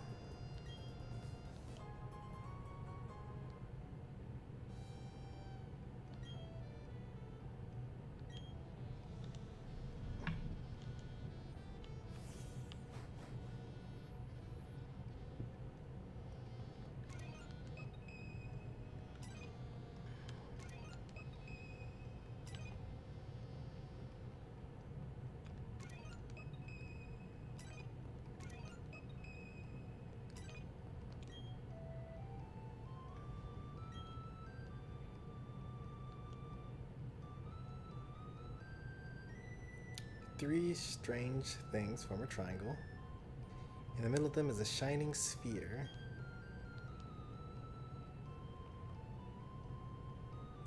The cave painting reminds me of an old story.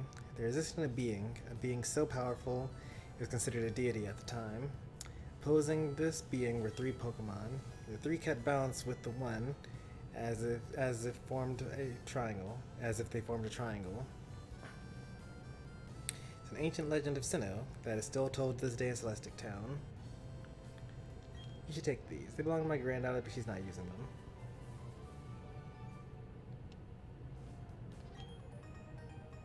Oh, surf.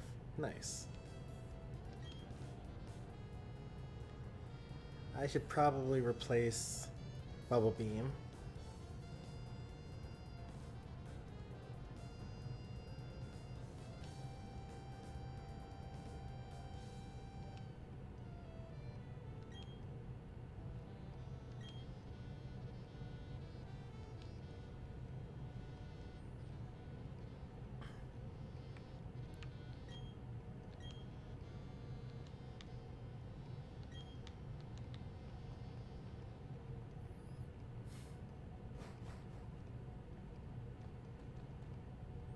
Oh, hi there, Mr. Mystery Man.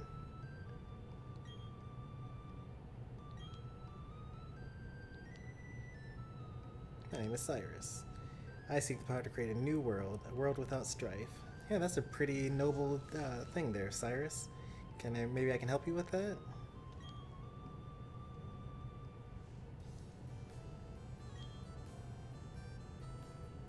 Sure, this Cyrus guy seems like a pretty nice fellow. A world without strife?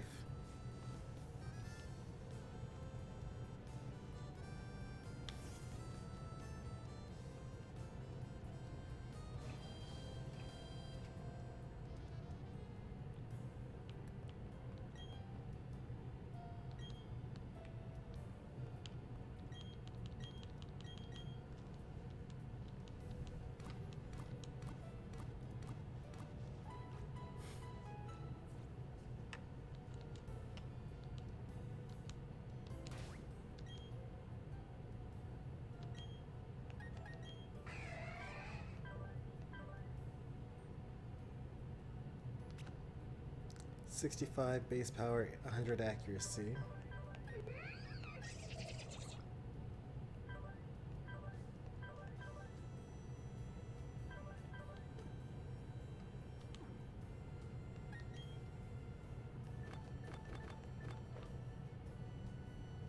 .90 base power. 50 power points compared to 20, I think.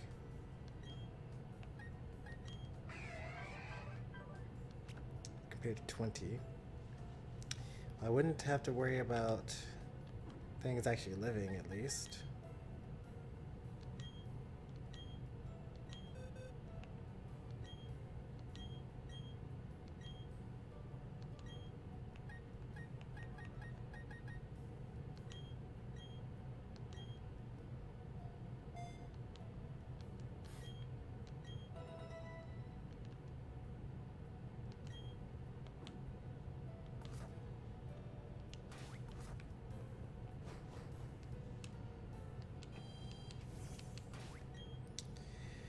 So now I have 2 HMs that I actually can't use yet.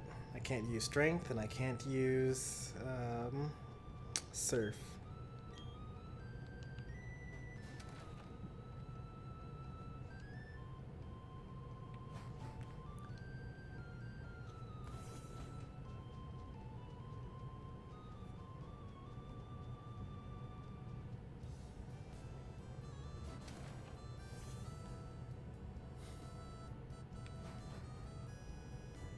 Where can I find the village elder? Probably in this big house here.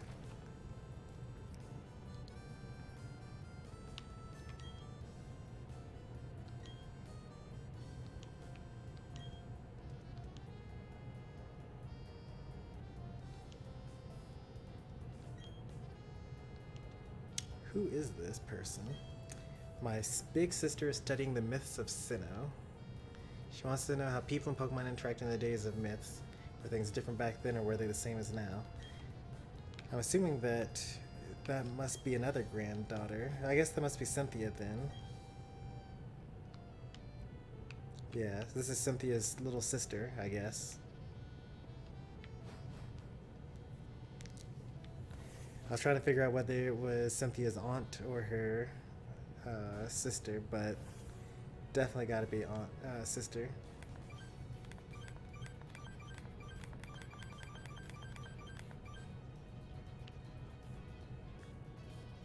Actually, I don't even have rock climb the TM yet.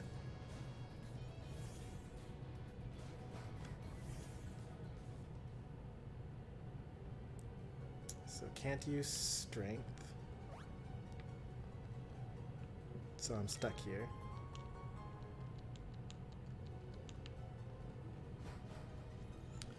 Alright, well, can't use strength.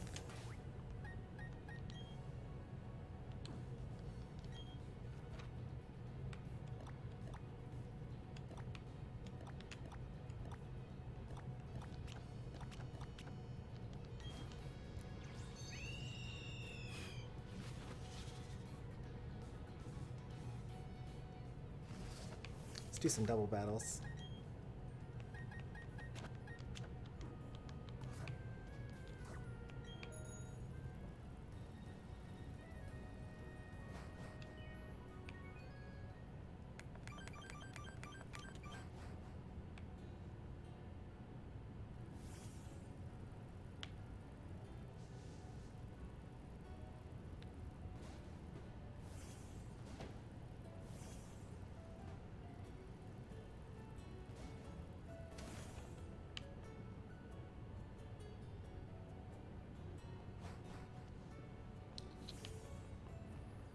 Hey, we finally got a Final Fantasy VIII question in the trivia. Nice.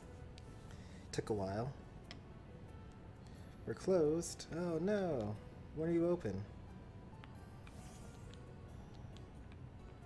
I guess it's too late. Yeah, it's like almost midnight, I suppose.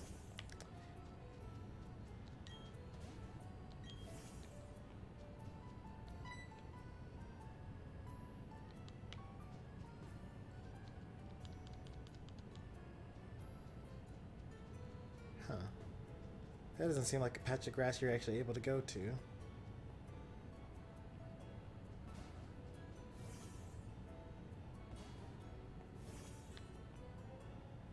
As is this.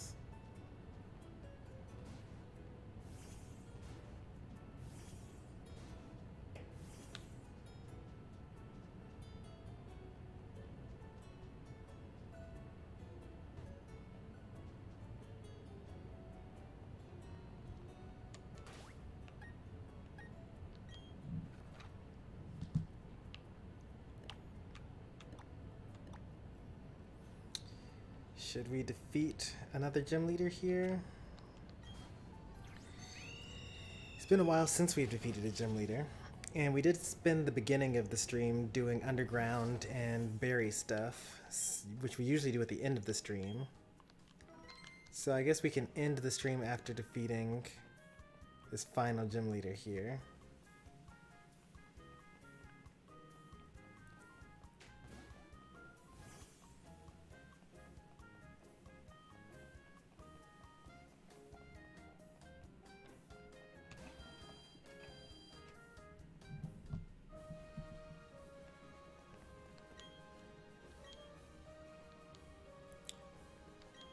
Ghost types, alright.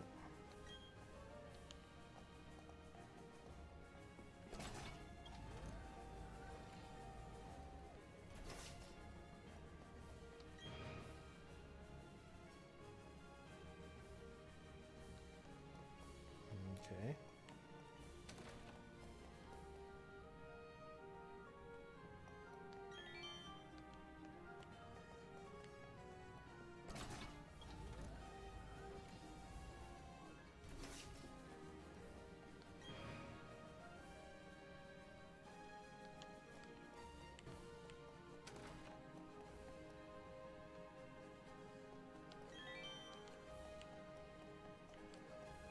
What happens if you get the wrong answer?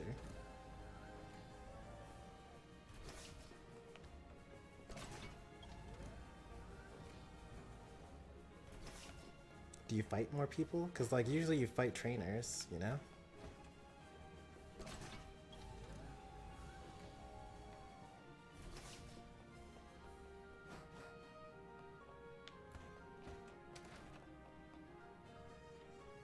There you go. Okay.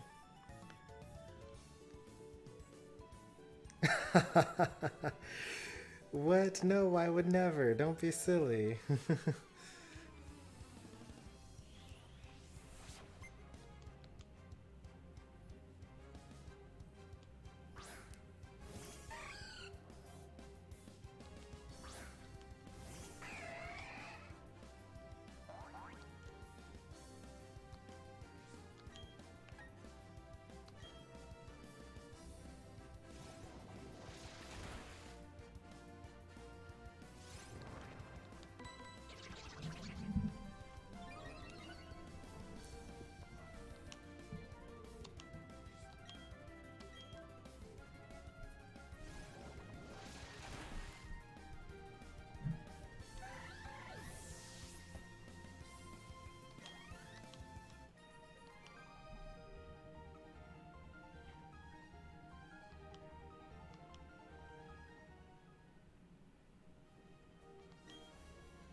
Since you're here, you may as well take on every trainer.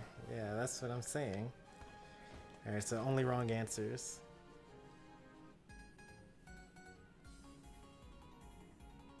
Don't you have a pocket, or did you screw up deliberately?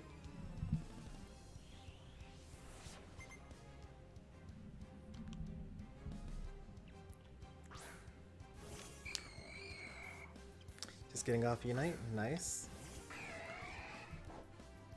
How was the play session? How was Greedent? Still miss my Smash 4 file? Just get a new one, right? You got the first one, you can get another one.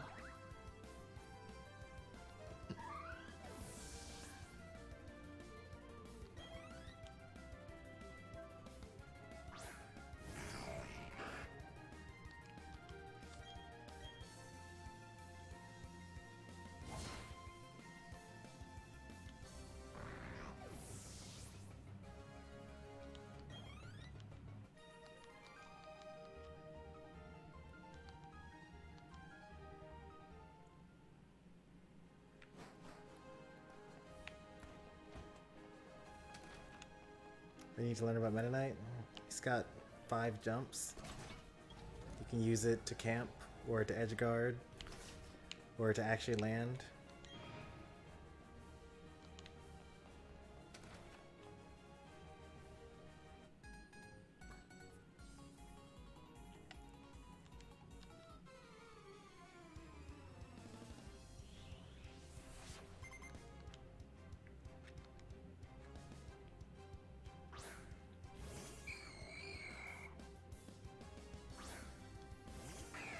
His neutral is very different depending on what skill sets you already have.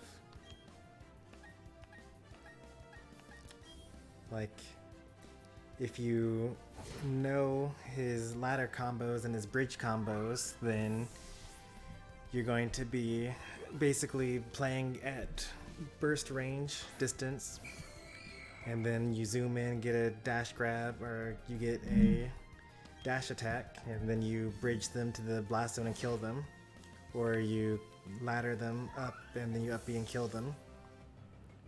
If you don't have those, then you know you're going to kind of do down throw into forward air to get them off stage, and then edge guard them more so.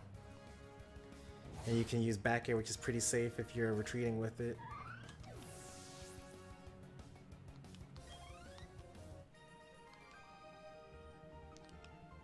You can do forward tilt 1-2 and not do the third one, and it'll be safe on shield.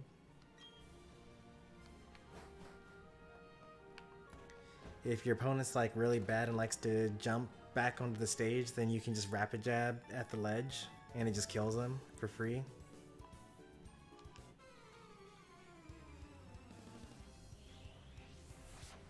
But if they actually snap the ledge, then they can get up attack you.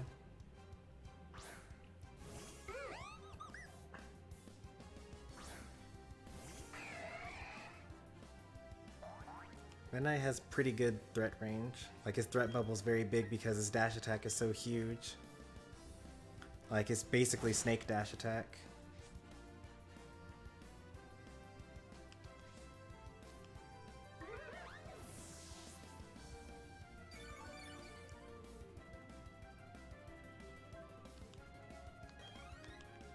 Another Final Fantasy VIII question. Wait, are they going in order? No, there's no way they're going in order. Those are the last two questions on the and the quiz. I doubt that it's going in order though. It's just coincidence.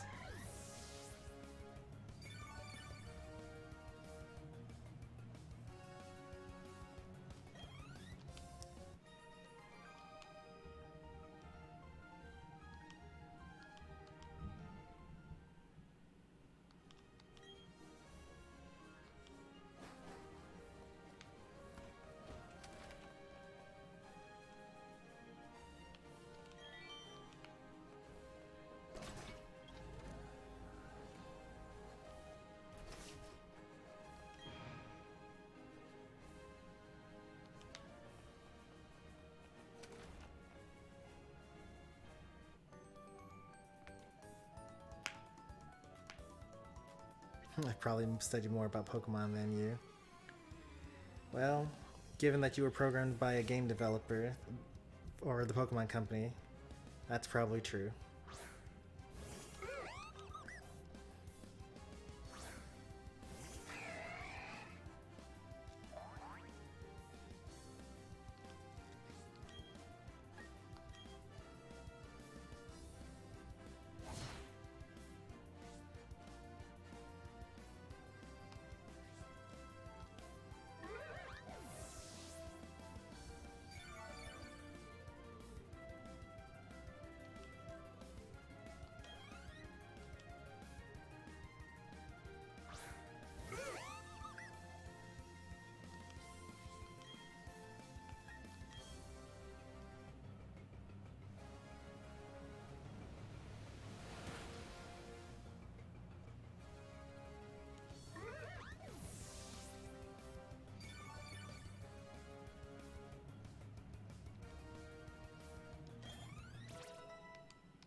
Oh. Oh, that kid's going far in life. Man. I love that competitive spirit.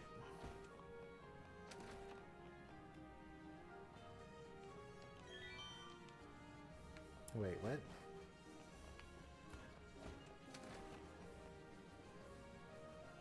There we go.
That kid's never getting anywhere in life.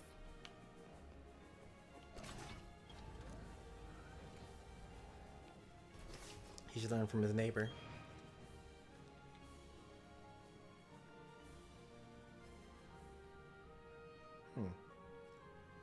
It definitely wasn't 2. I think it was 16.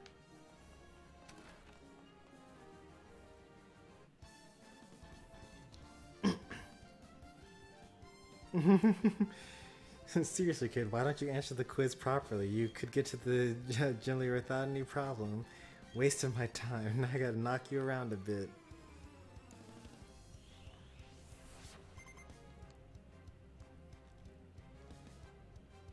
I feel like they're on to me.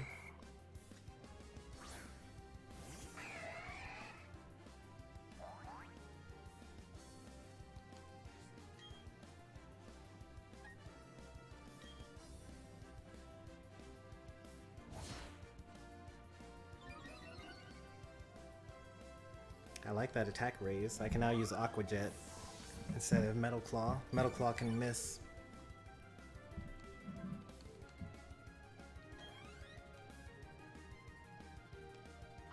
Oh, it's a Haunter though. I'm gonna use Surf here.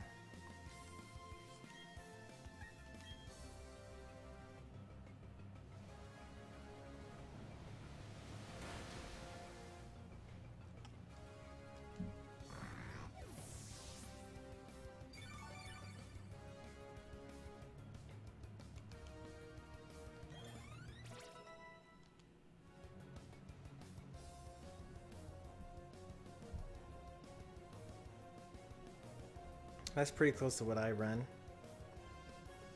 I use Butter Barrier, Score Shield, and Attack Weight.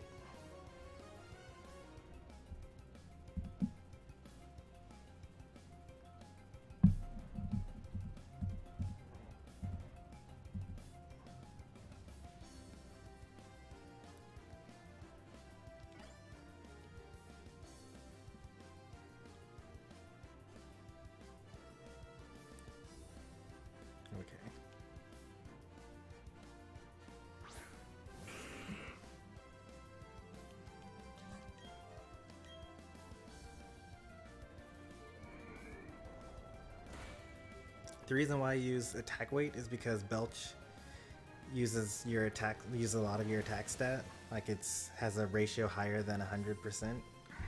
So increasing your attack by 12 gives you more than 12%, or gives you more than 12 extra damage on every Belch that you do. And that's where most of your damage comes from.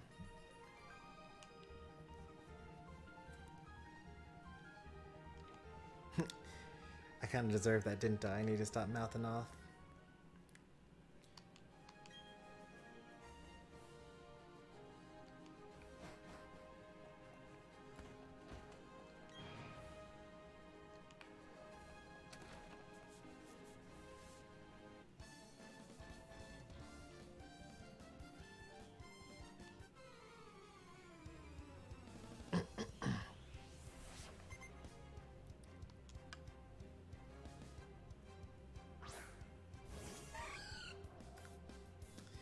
Now, when Green first came out, and like you could just like interrupt Belch with another Belch, and you use your Unite move, and you just like Belch like crazy. Energy Amp probably would have been pretty good, so you can use your Unite move as much as possible. But after the nerf, you have to wait a whole second in between using Belches. So I usually find myself not really using my Unite move to like secure and steal objectives like I used to. Like I mostly use it to give myself a buddy barrier and you know, get into the and score, buddy barrier and score, or if if I'm pushing Rotom, then I'll use it to I'll use it then. That actually is another reason to use Covet over Stuffed Cheeks. Like Covet plus Belch plus Unite move is actually pretty good because you get to just kind of like figure eight through the enemies and use Belch over and over again. And in that particular scenario, Covet is actually way better than Stuffed Cheeks.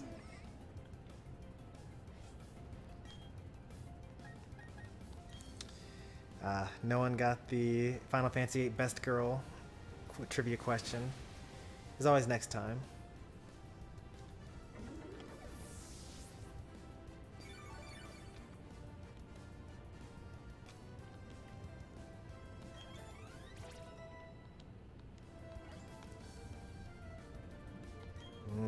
entrainment.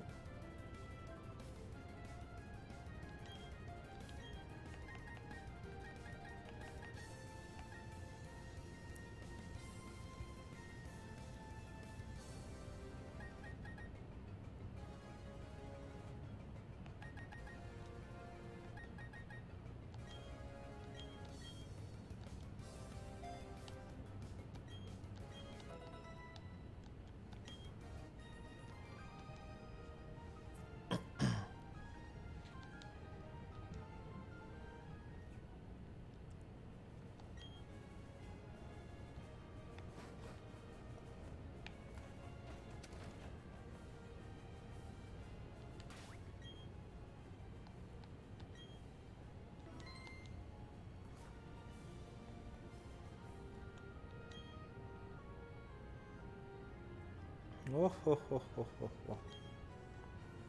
Finally, you've arrived. Since I came to this region, I always try to learn new things. They hold contest shows in this city. I say to myself, well, I'll excel. That's the way I dress this way. It's for the performance. Also, I study Pokemon. I've come to become a gym leader. And you're gonna challenge me, but I'm gonna win. Because that's what gym leaders do, no? So she's from France? Is she from the Unova region? Was Unova based on France or was it based off of London? I forget.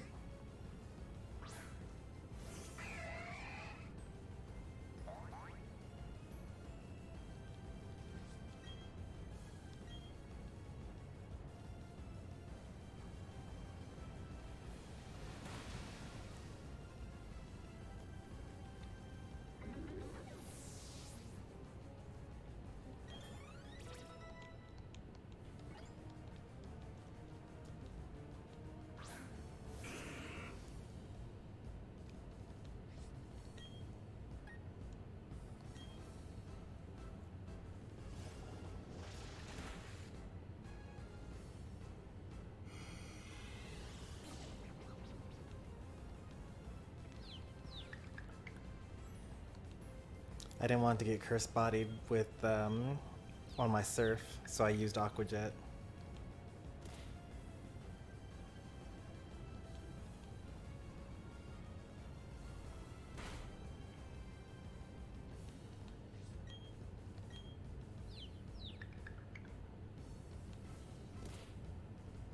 Man, twice in confusion?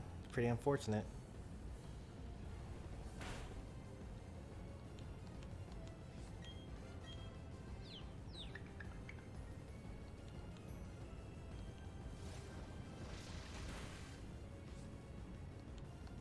Yep, there's a cursed body.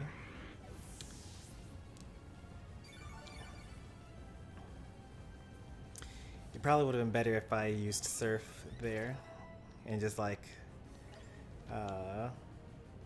had it been cursed bodied away.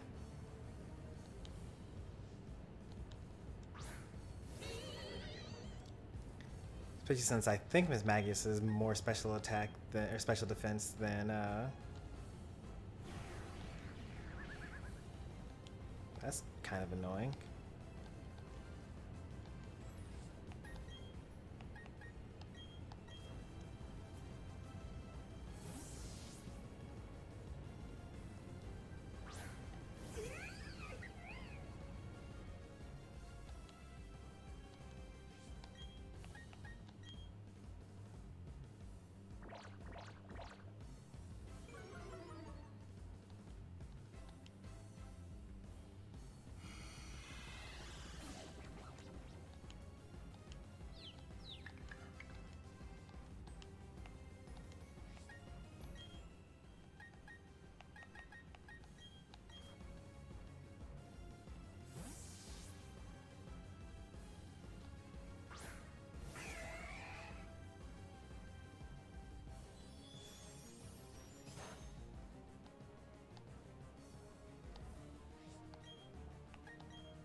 Okay, we win this.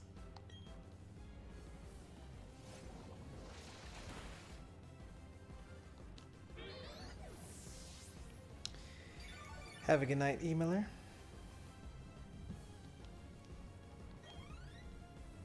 1,000 each experience points. It's pretty nice.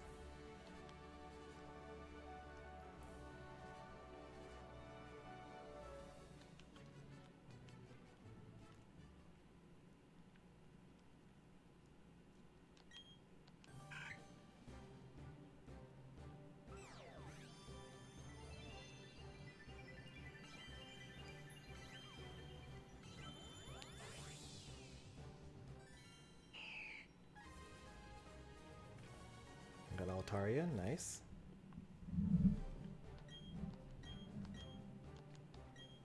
Get rid of Dragon Breath. Man, Dragon Breath is like basically as good as Dragon Pulse. 60 base power can paralyze versus 85 power, nothing else. I'll get rid of Round.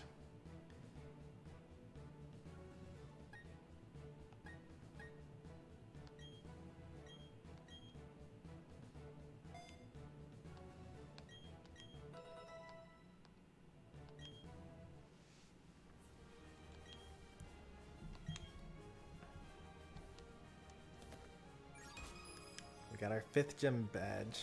Nice.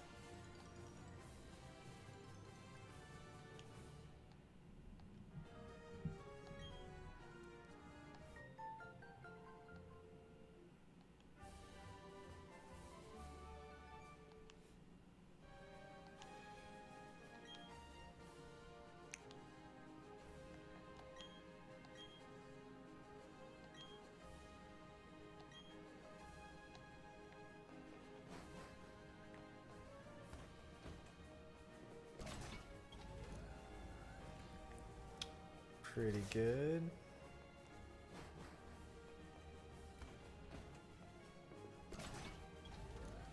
Let's go until we're given a cutscene on what we're supposed to do next. And then we will end the stream.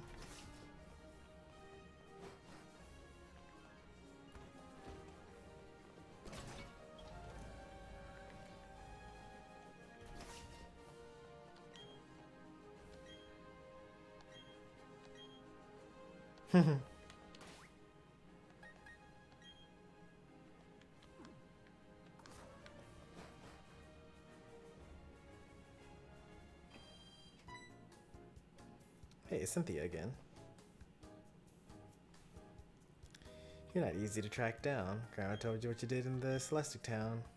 Thanks for the ruins. That Team Galactic, they're more than just a bunch of eccentrics. Talking about how they're gonna make a new universe. It's pretty weird. Thought they were harmless. But they seem to be more trouble than I thought.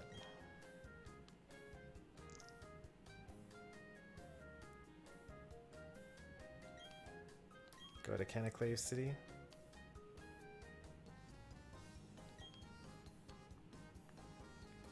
Alright, that's next on the list.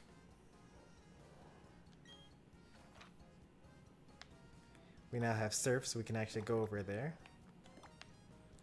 That's going to be a pretty short one, because we pretty much have got everything that we need everywhere.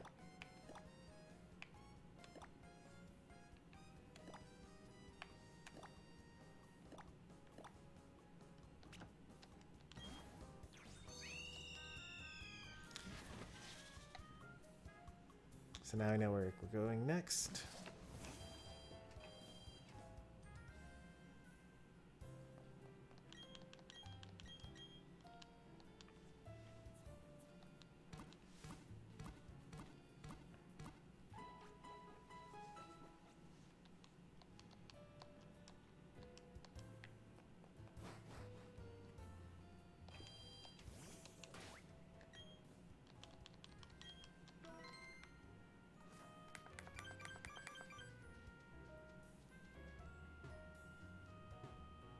Still can't use strength.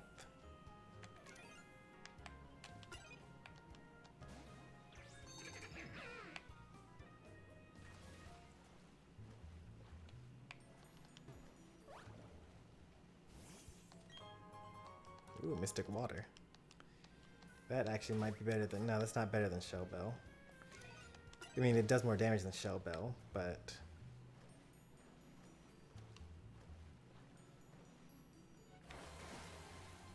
Tentacool? Nice.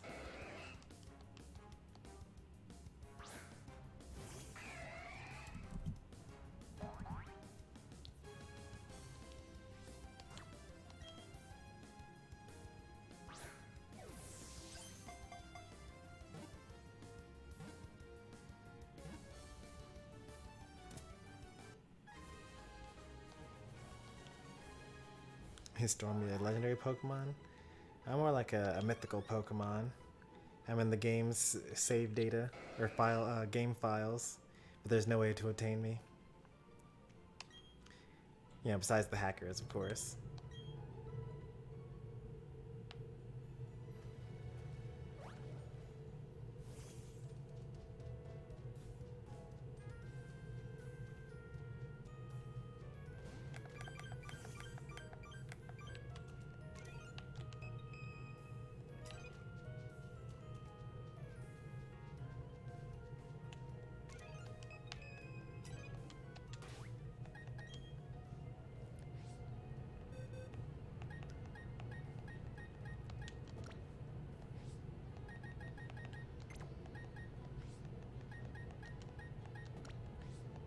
Do I have all the trade Pokemon? Well, I don't have Machamp, but I traded Machoke for Machamp, and it's on the Pokedex, so actually I'm done with all of the trade evolutions for a while.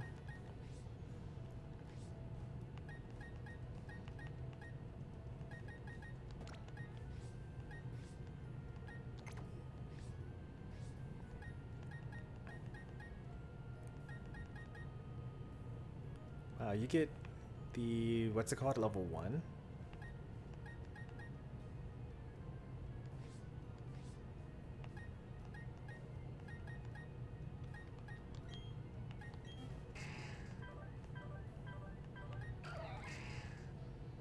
Quirky nature, so like he doesn't get anything. That's completely useless. I can at least get him to a Rampardos though.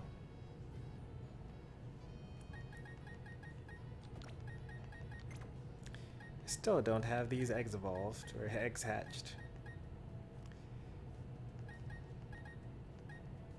One of them has a Dusk Ball. I suppose one thing that I could do is just evolve those Pokemon, or catch those Pokemon.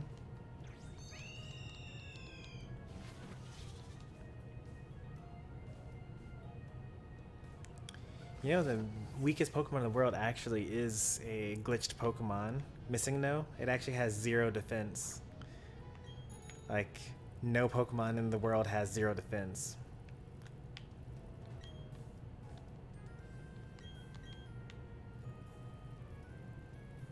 Cosmoem. I mean, that's definitely the weakest legendary Pokemon, right?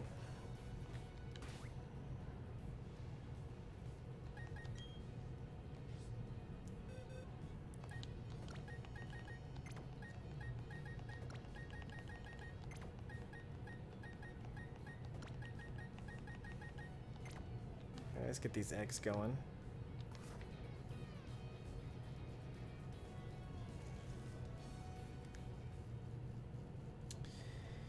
So it's hard to remember what is true and what is kind of like urban legend. But I'm pretty sure that you're not supposed to actually knock out Missing No. Like, I'm pretty sure that you just encounter it in order to duplicate the 6th item in your slot like 300 times.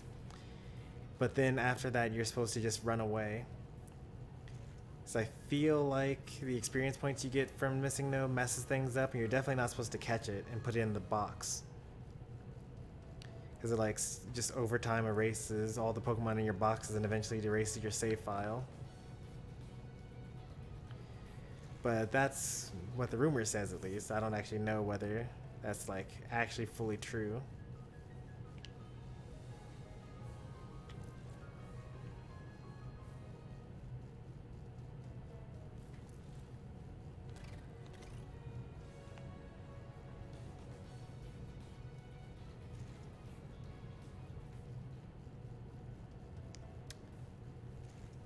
You know, it's probably not good at Ace Attorney because it's got no defense. Get it?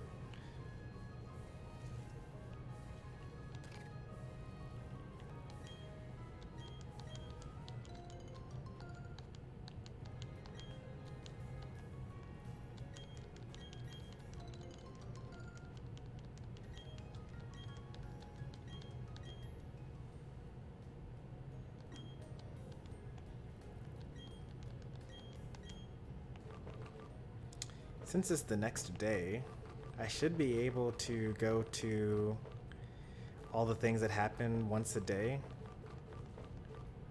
and deal with those. I guess while I'm here, may as well talk about tomorrow's streams. So tomorrow's Thursday, I believe. And I think that tomorrow we're going to play a lot of Unite. I think in the morning we're going to play Dust, maybe City of Heroes, or maybe tomorrow I'll do my test stream because I do need to do a test stream before the end of the week.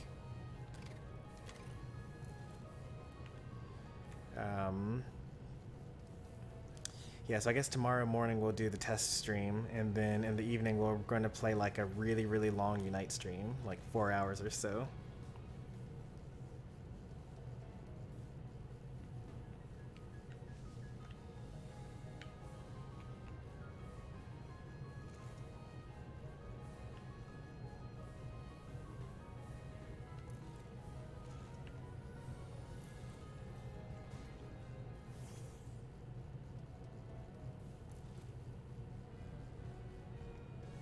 Man, it takes a really long time to hatch Pokemon in this game. Do I have a Pokemon with Flame Body?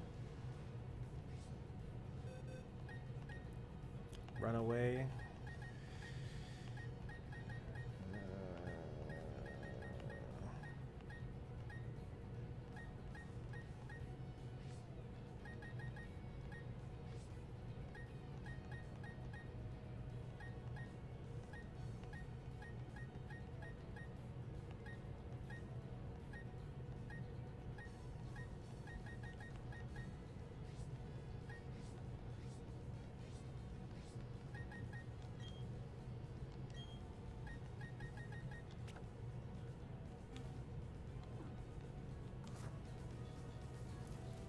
Alright, well.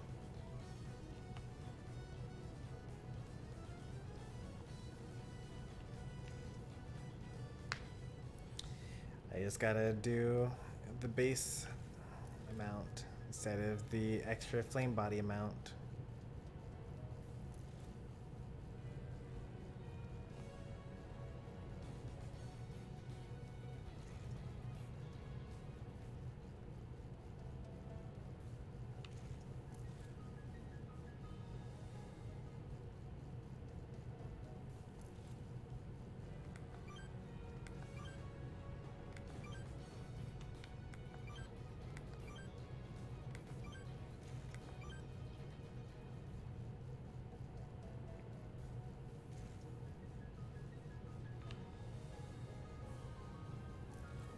May as well be doing this in the underground.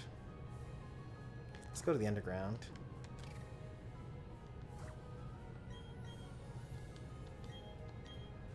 Oops.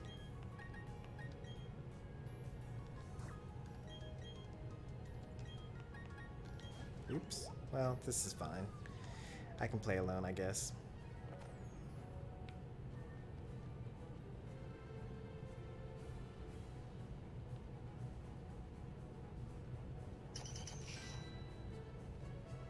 Want to see if anything changes from playing alone versus communicating.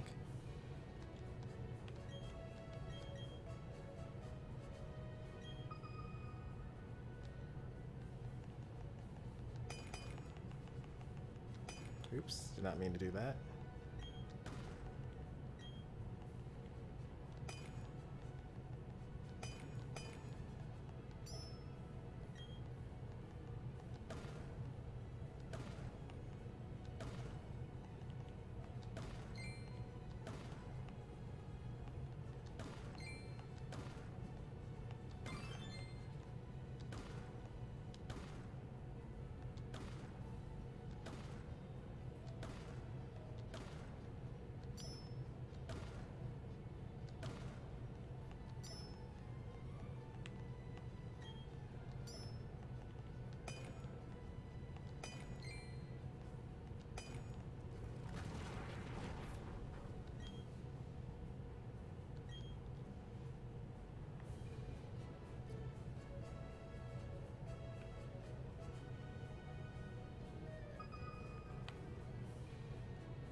getting pretty unlucky here.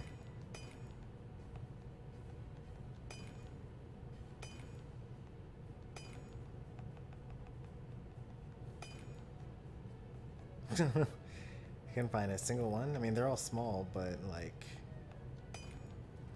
I even like find even anywhere close to any of them.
We've got our first egg.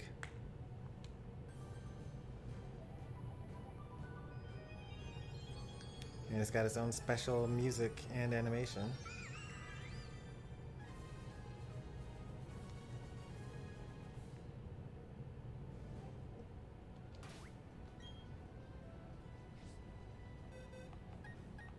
We got Manaphy with Tail Glow, best move ever.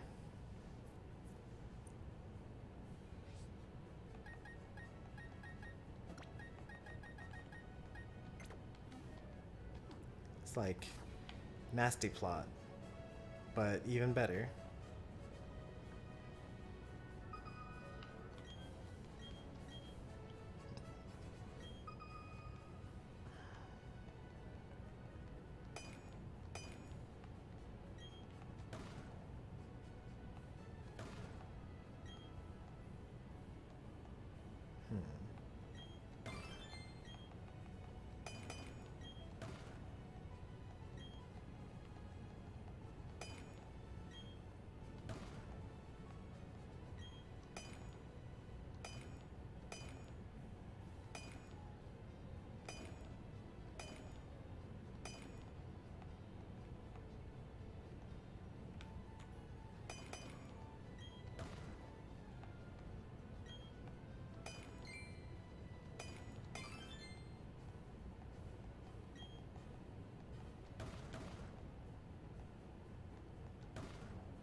I actually feel like I get more spheres when I'm by myself.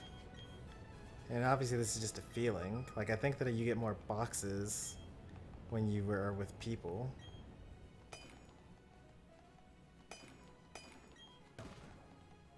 Nope, I say that and immediately get a box. Okay.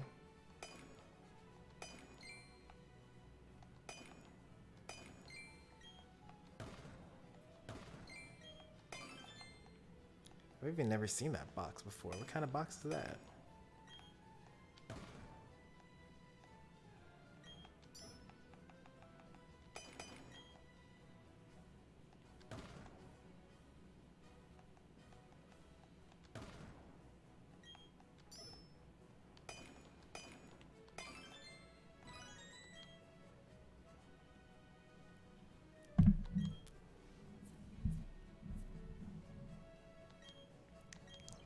Togepi stone box. And inside, Alakazam.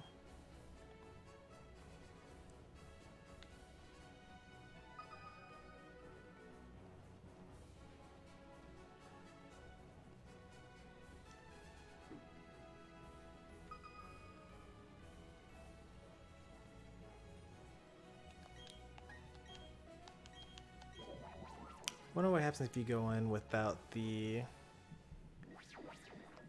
without the code. I wonder how many people would actually be there.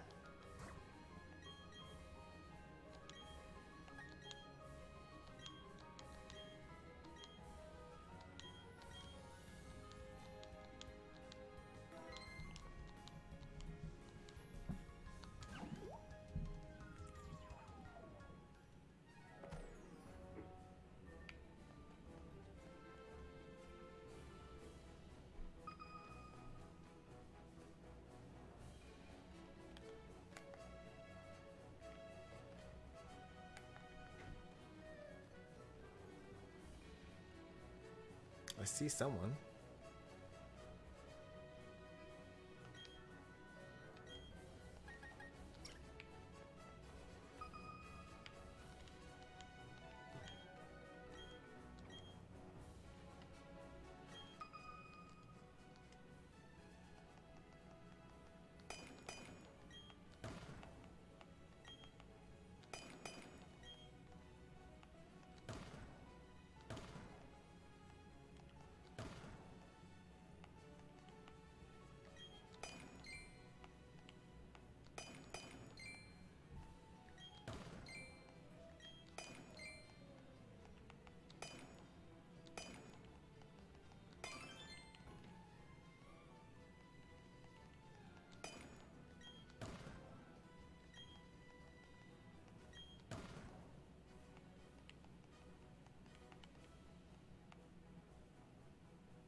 Just nowhere.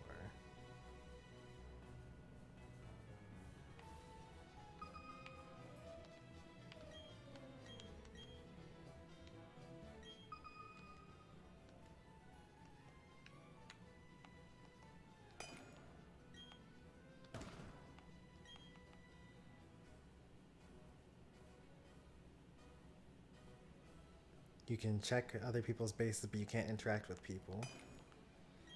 Does that mean that you can't dig together either?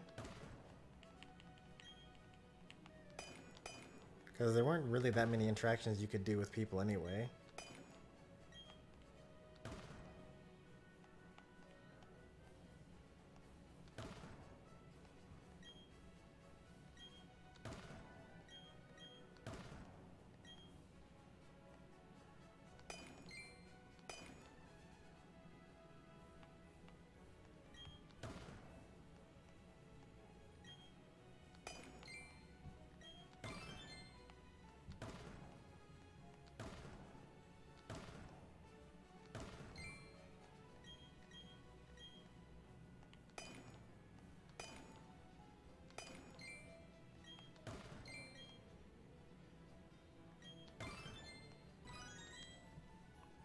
You can't even dig with people? That's crazy.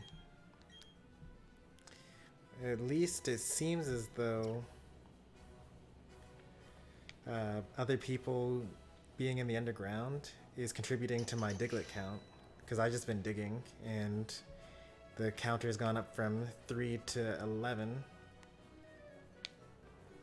So that might be like the real benefit of it, if you're like just hunting for rare things. Now obviously if we could get 40 viewers in the underground at the same time, using the same code, then that'd be pretty nice. And then we could just like all dig together and also get all of the diglets and whatnot.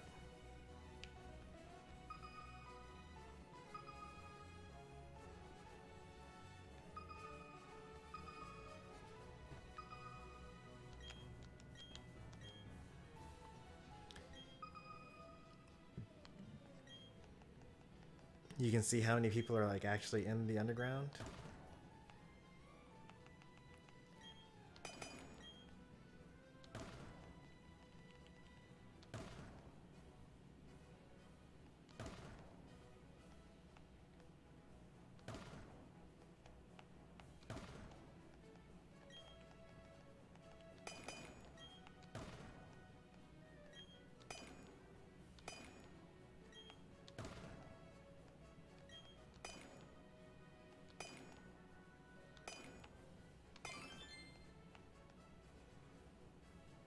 Eliminate 6 or 10? Okay.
I think this would be a fine way to spend like edge hatching, like when we're trying to get competitive Pokemon.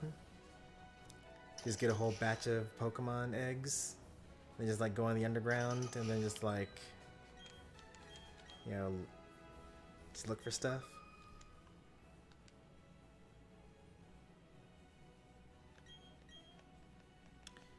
Why do you need to wait a day to evolve your Ralu?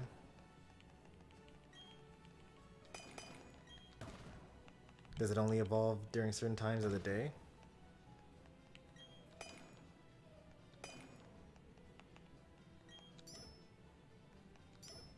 Oh no, it's disastrous. Oh, it's so disastrous.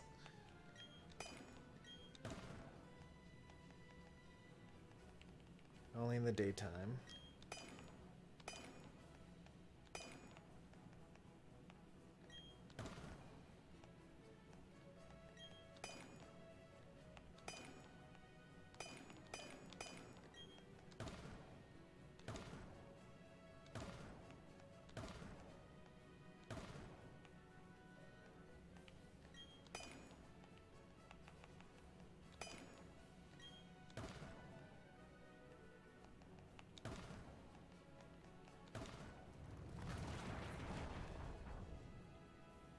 Daytime and friendship.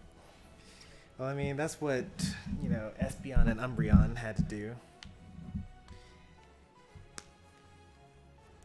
So, like, you could only get an Espeon during the day.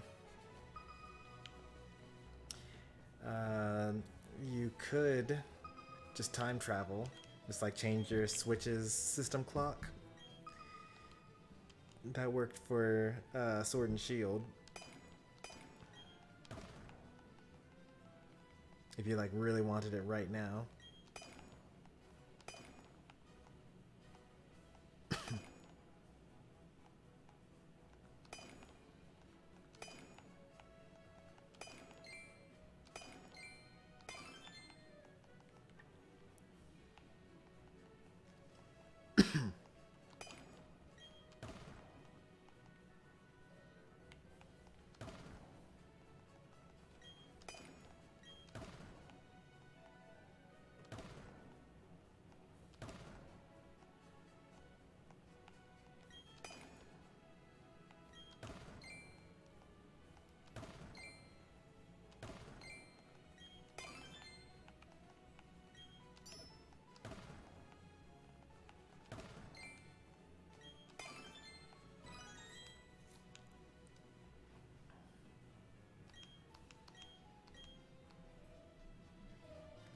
stone.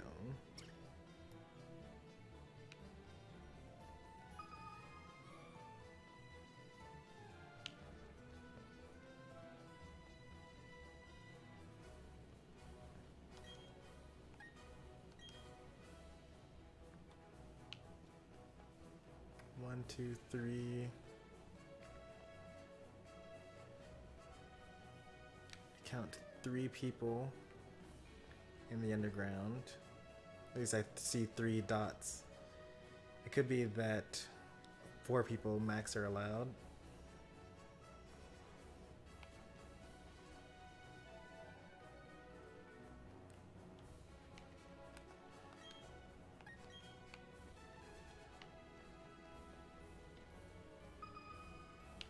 Because that would line up with the Game Boy DS's limitations.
Need a speed boost Torchic?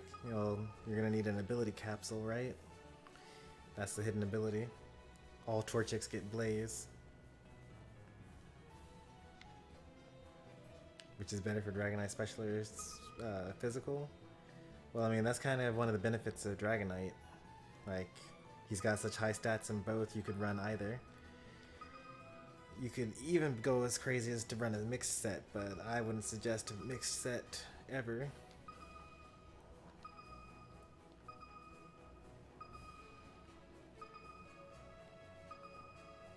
It's kind of a waste of stats. Apom. Okay, let's actually catch that. That's a Honey Tree Pokemon.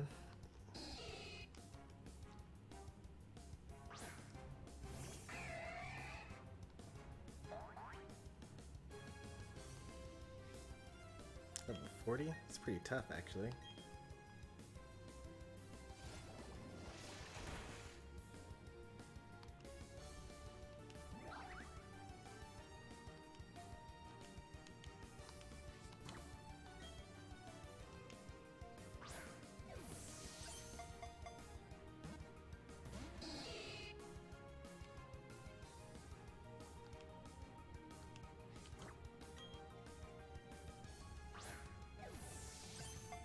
Exactly.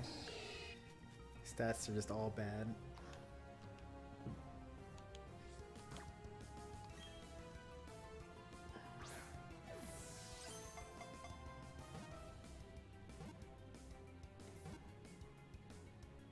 Well, in a mixed set, you would still probably give your nature boost to one of the stats. Like, you would probably drop speed or something. Or maybe like a defense.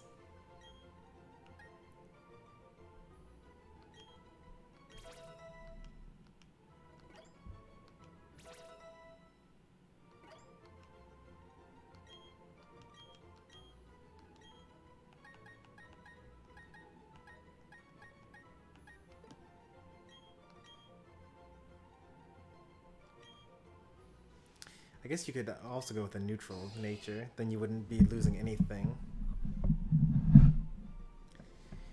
I actually already have a Riolu. I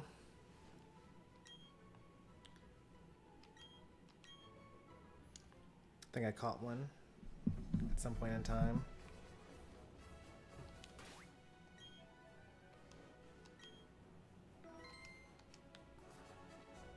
If I cut off my game and then restarted my save here, would I be in the underground or would I be in the overworld?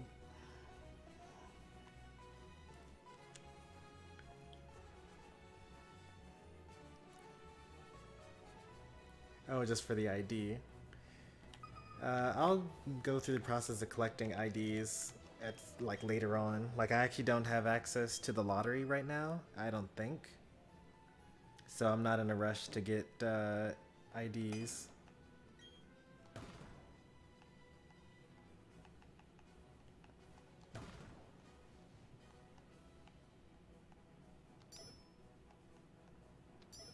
Oh, disaster.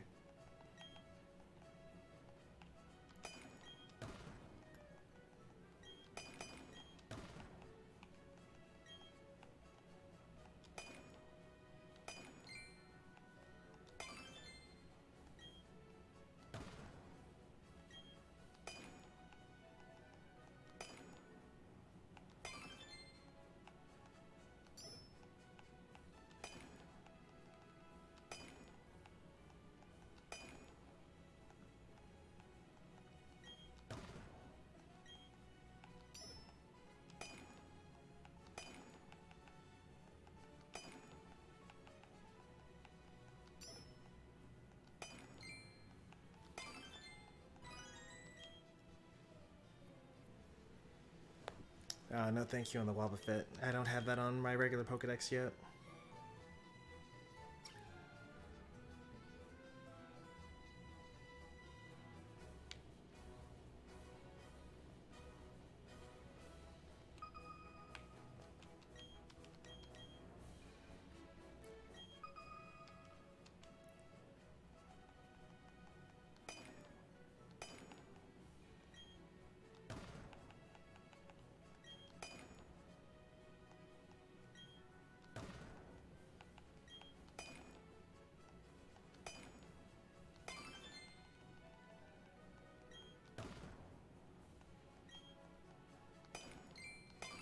Oh, I messed that one up. That's okay. It's a slight mess up.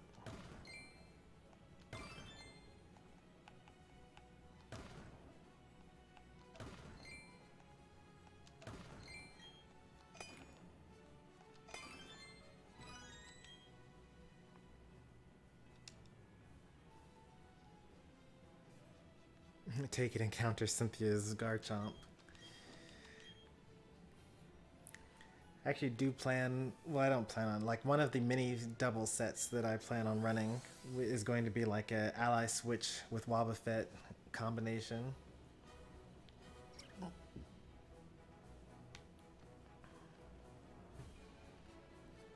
It's like you got the shadow tag so they can't like stop you.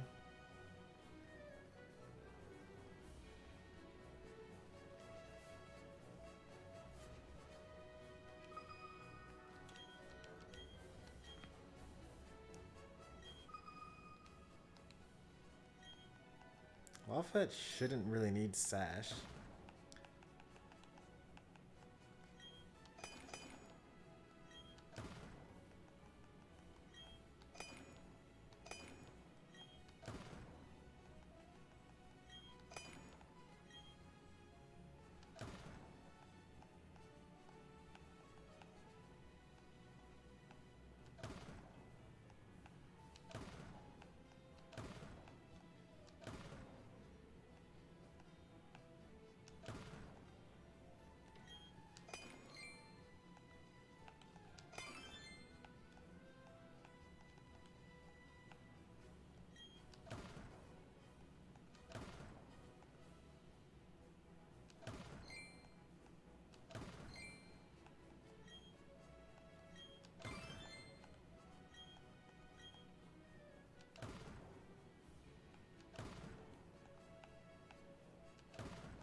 I think I had a revelation about where to actually do your do your hammer strikes.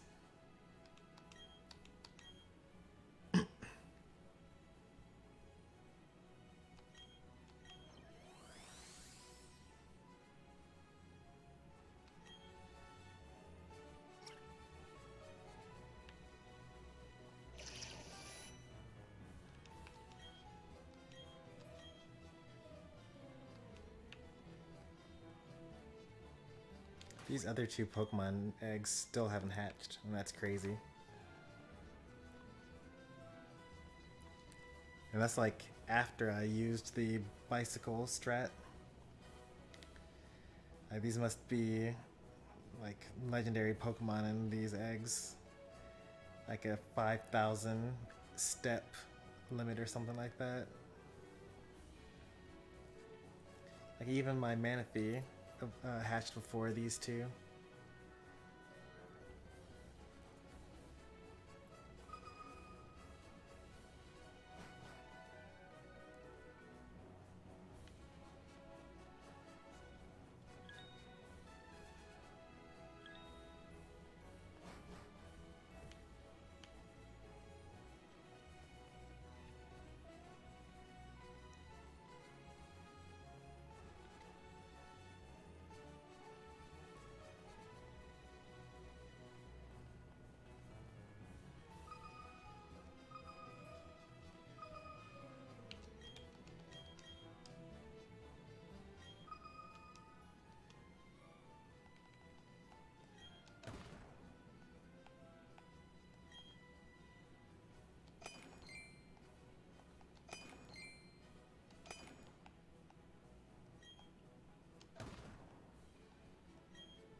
You can never have too many skull fossils.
See if we can catch up to that person.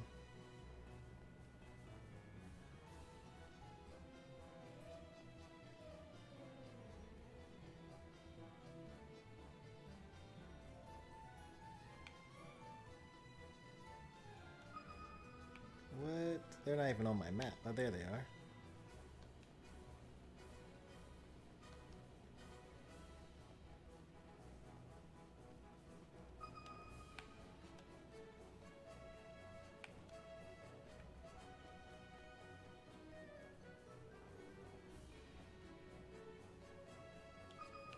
just here for the Pokemon.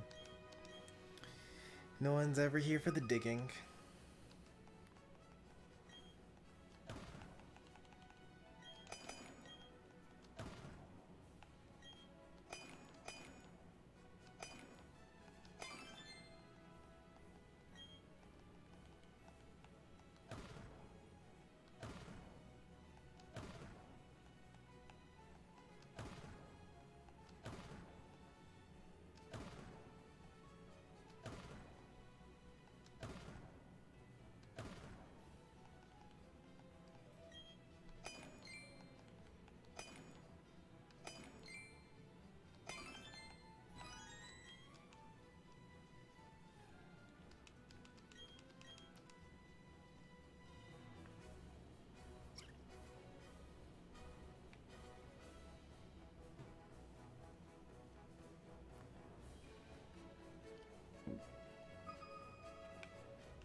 After all this time in the underground, we're still only at 26.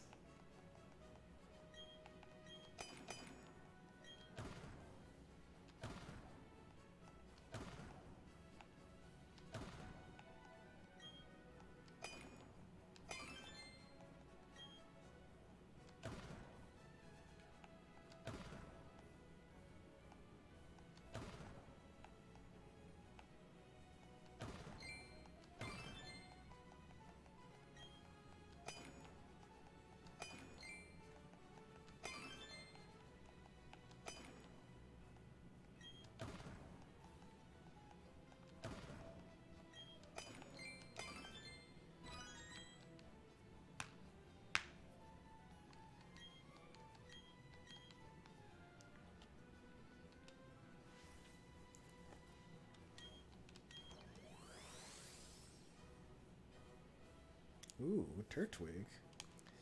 That's a nice one. I like that.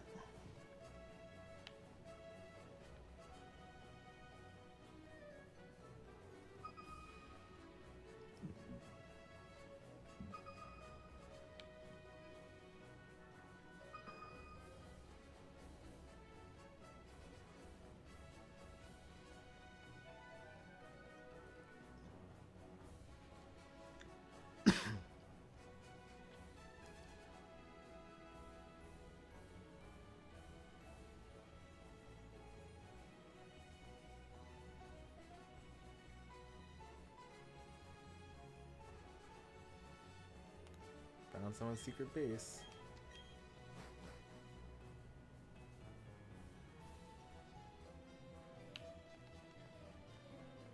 They literally just made it.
Yeah, they're just doing the quest apparently. We like showed up, made a secret base, and then went to the surface.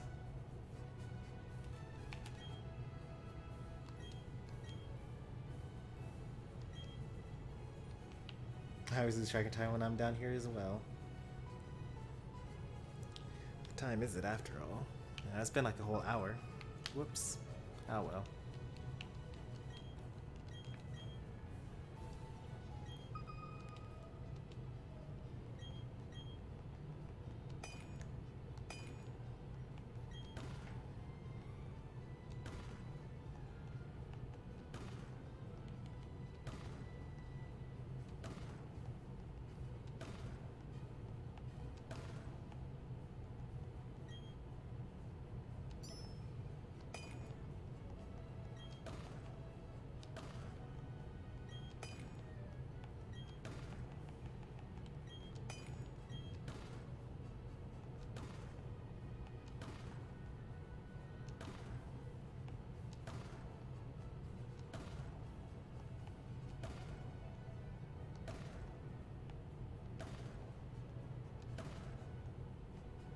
How unlucky.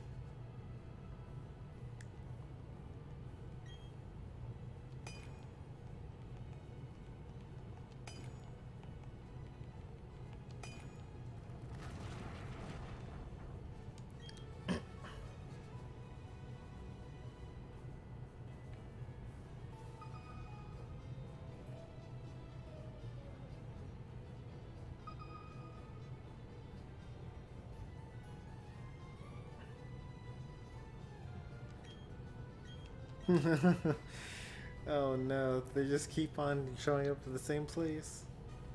Alright, this person at least has like an actual base.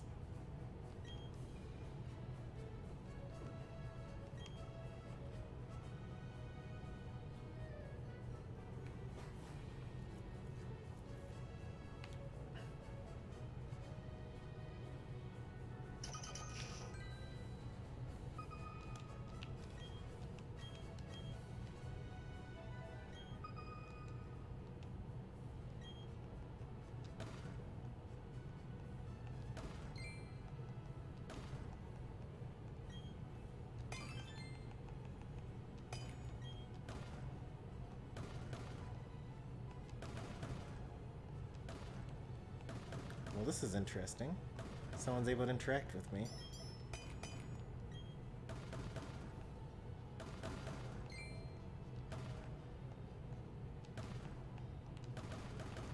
I was told this was impossible.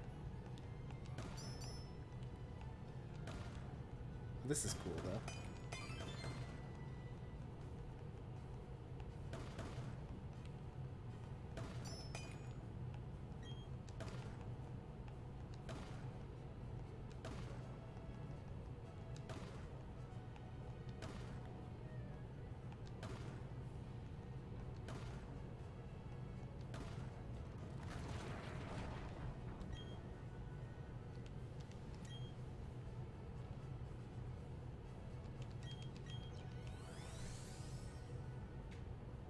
Ooh, Vespiquen.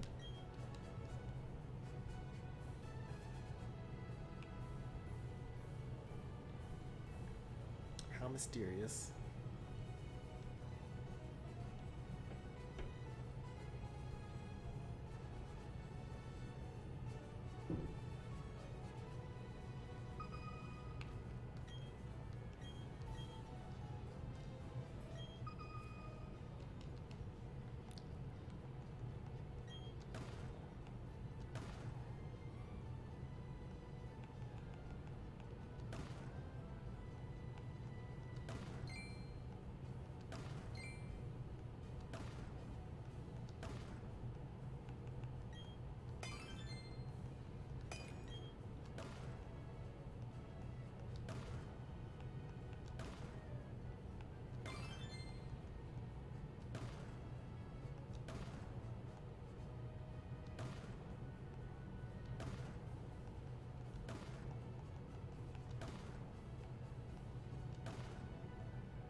Gotta get this.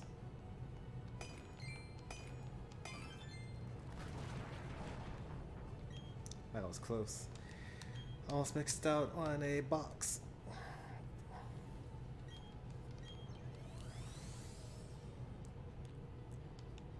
I mean, this is gun tank, so would have been fine.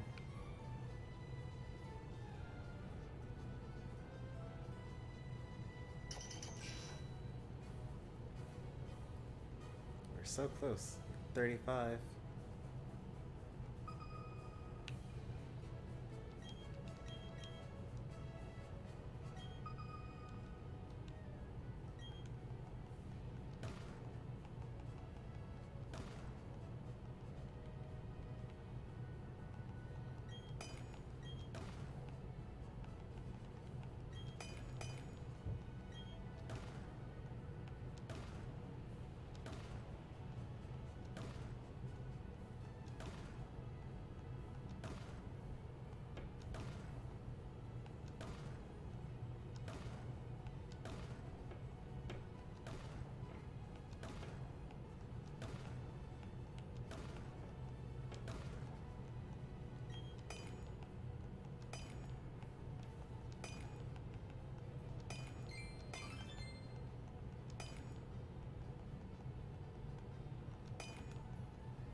I think that maybe what's going on. So Chomper told me that you couldn't like dig with the other people. I think that just random people that are going into the underground for the first time as part of the quest just aren't doing any digging. Like they just aren't helping, and they don't even know how to like start looking for stuff. That seems pretty likely.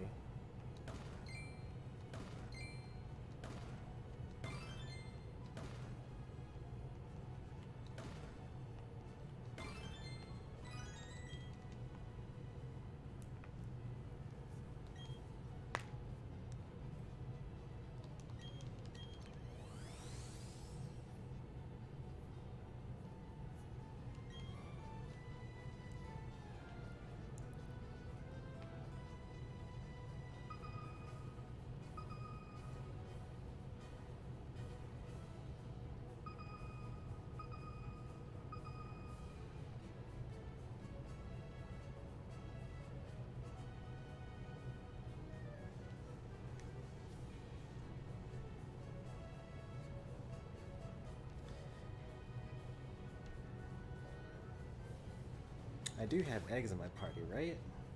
Okay, I do. Just checking.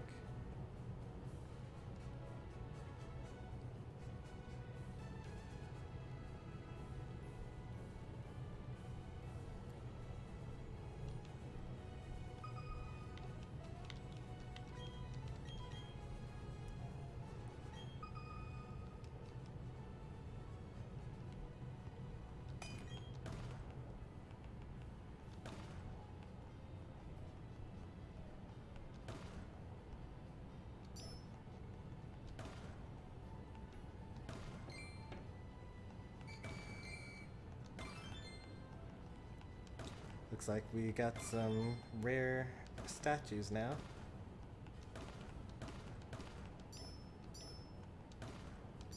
We're gonna try Mary Muse technique of using mostly the mallet the entire time.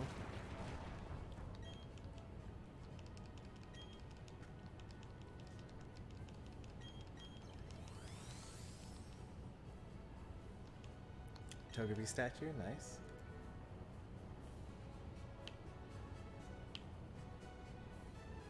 I just need to find some digging spots.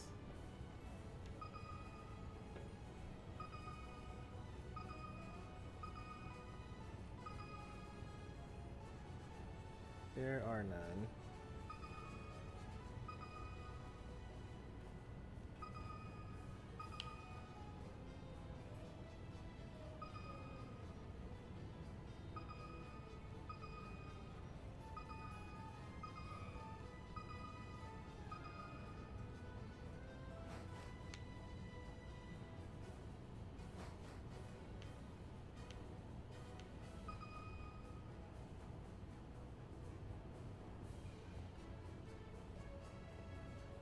By the time I get there, the event's gonna be over. And it will have been a waste. On the bright side, we're getting a lot of steps in for these eggs.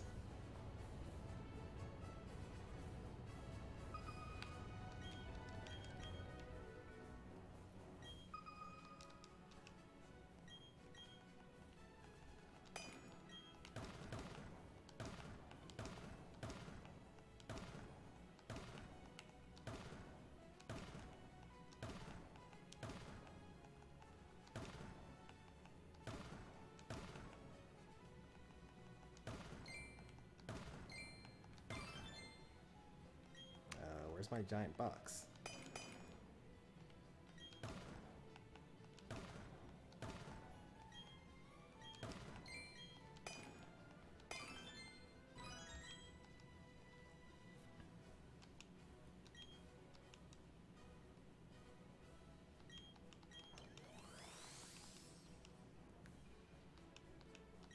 Chime Echo.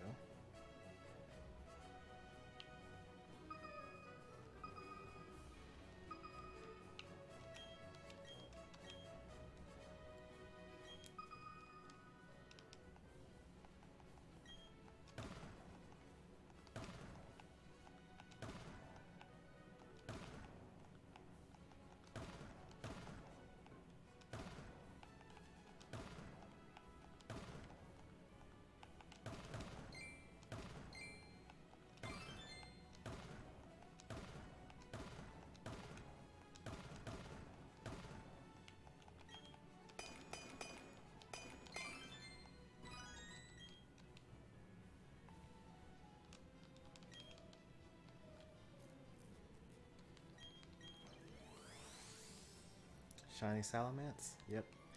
It's always shiny Salamence. Never anything else. It's a good problem to have.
What about fossils?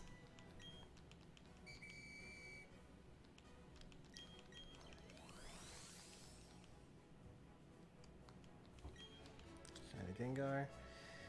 Shiny chances reset. Alright, well, no point in staying around here. Maybe if we go up, then the, what's it called?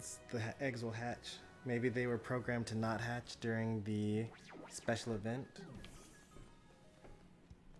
Nope, they actually just like refuse to hatch.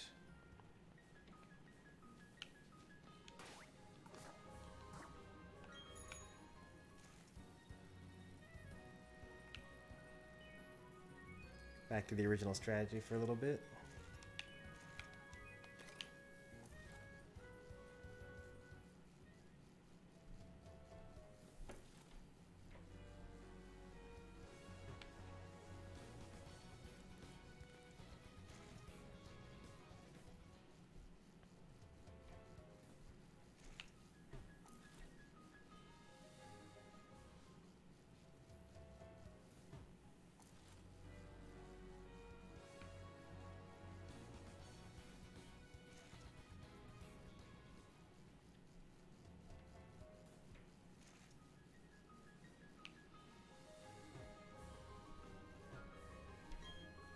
Ah, something's finally hatching. Alright, note to self. Always carry flame body. Always. Never don't carry flame body. Oh, Bagon. That would explain why it takes so long for that to hatch.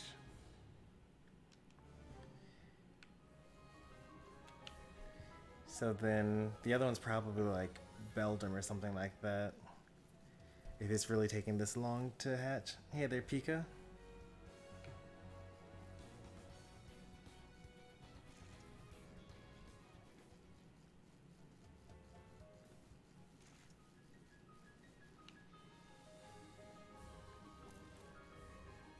I was gonna stream late at night, but I got sleepy.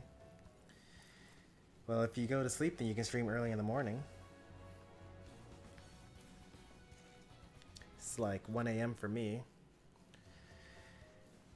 So it's actually not terribly late for you. It's what, 11 something?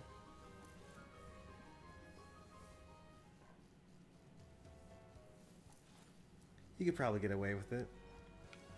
Now, technically, if you were to start now, you will have started your stream later than I started my stream. Because I started mine at like 10. And as you can see, hardly anyone's watching anymore. We had like, I think 8 peak. And we're now down to just the 3 of us.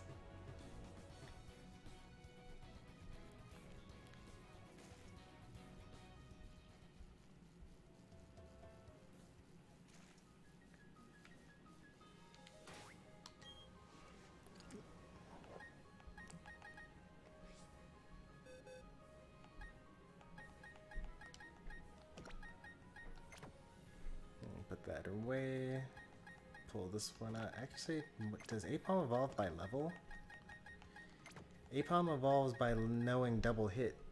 Oh yeah, so it knows double hit, which is good. So I can get a what's it called? The other Pokemon.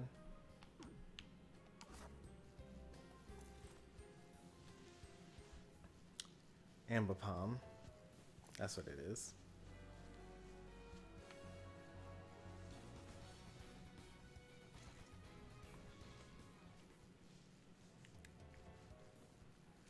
Yep, you're pretty much always here. It won't be too much longer before you're overtaking Puffy Kong for number 1. You know, assuming that Streamlabs actually decides to stay alive.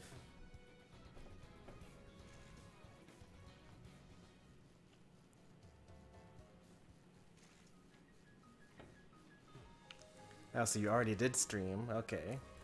So you streamed Among Us earlier. I thought you were like deciding whether you wanted to stream.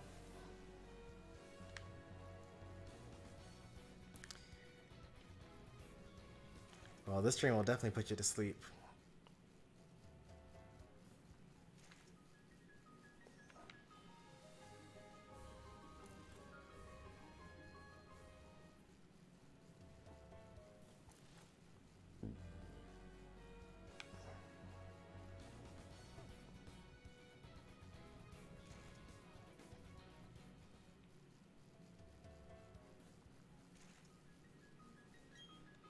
Ah, finally. Alright.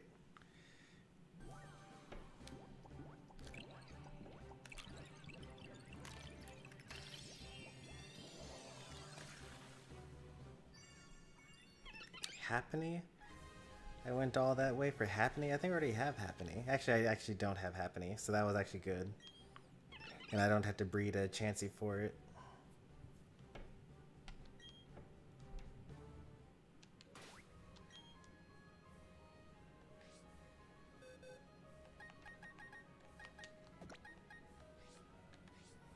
Into space you go. Goodbye.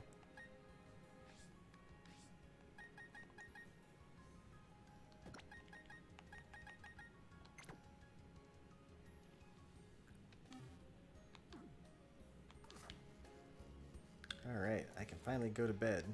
And by go to bed, I actually mean play some City of Heroes, and while I eat another helping of my dinner.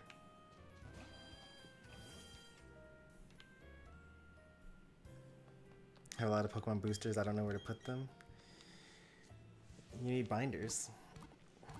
Are they like opened Pokemon boosters or unopened?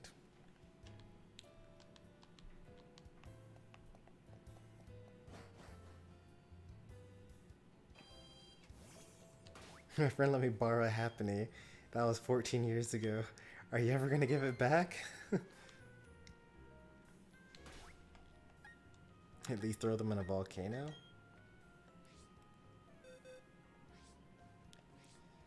I think I like throwing them into outer space more.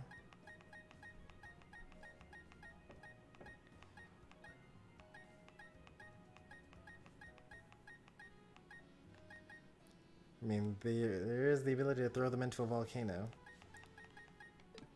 I like space more, though.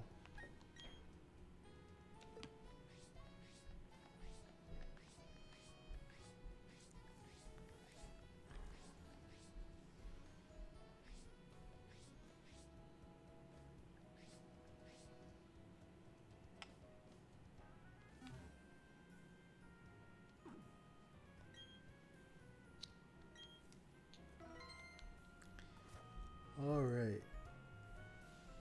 Almost at 5 nines for steps in this game.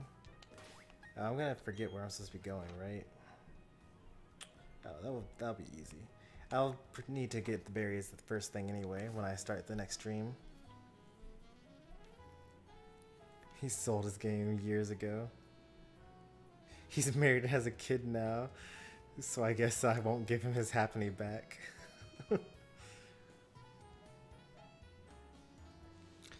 I mean, you could be married and have a kid and still want your Pokemon back. It could happen. I mean, I don't have a kid, but yeah, I'm married. But if someone had taken a Pokemon from me 14 years ago, and then they were like, hey, remember that Pokemon? I like transferred it through my DS all the way up to my Switch. And, you know, I want you to have it back. Like, that'd be pretty hype, you know?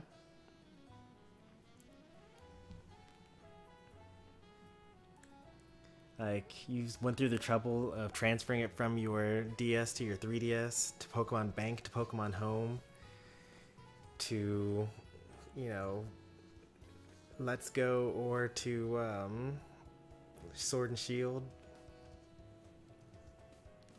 Who's gonna remember a Happiny anyway?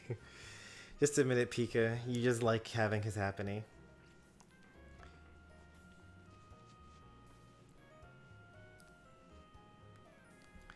I'm back from one Meta Knight game. You spent all that time and played one game? That was like an hour and a half of just one Meta Knight game? I doubt that there's anyone for me to raid here. It's like 1:30 in the morning.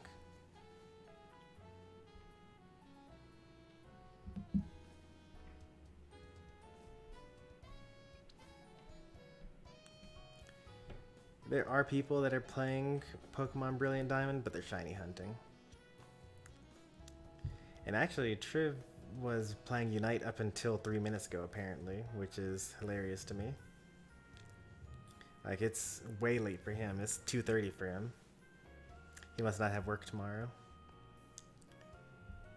Alright, well, if you enjoyed today's stream, be sure to leave a like. If you want to see more from me, be sure to subscribe. Tomorrow, I'll be playing City of Heroes, and I have a test stream where I'm going to like figure some stuff out.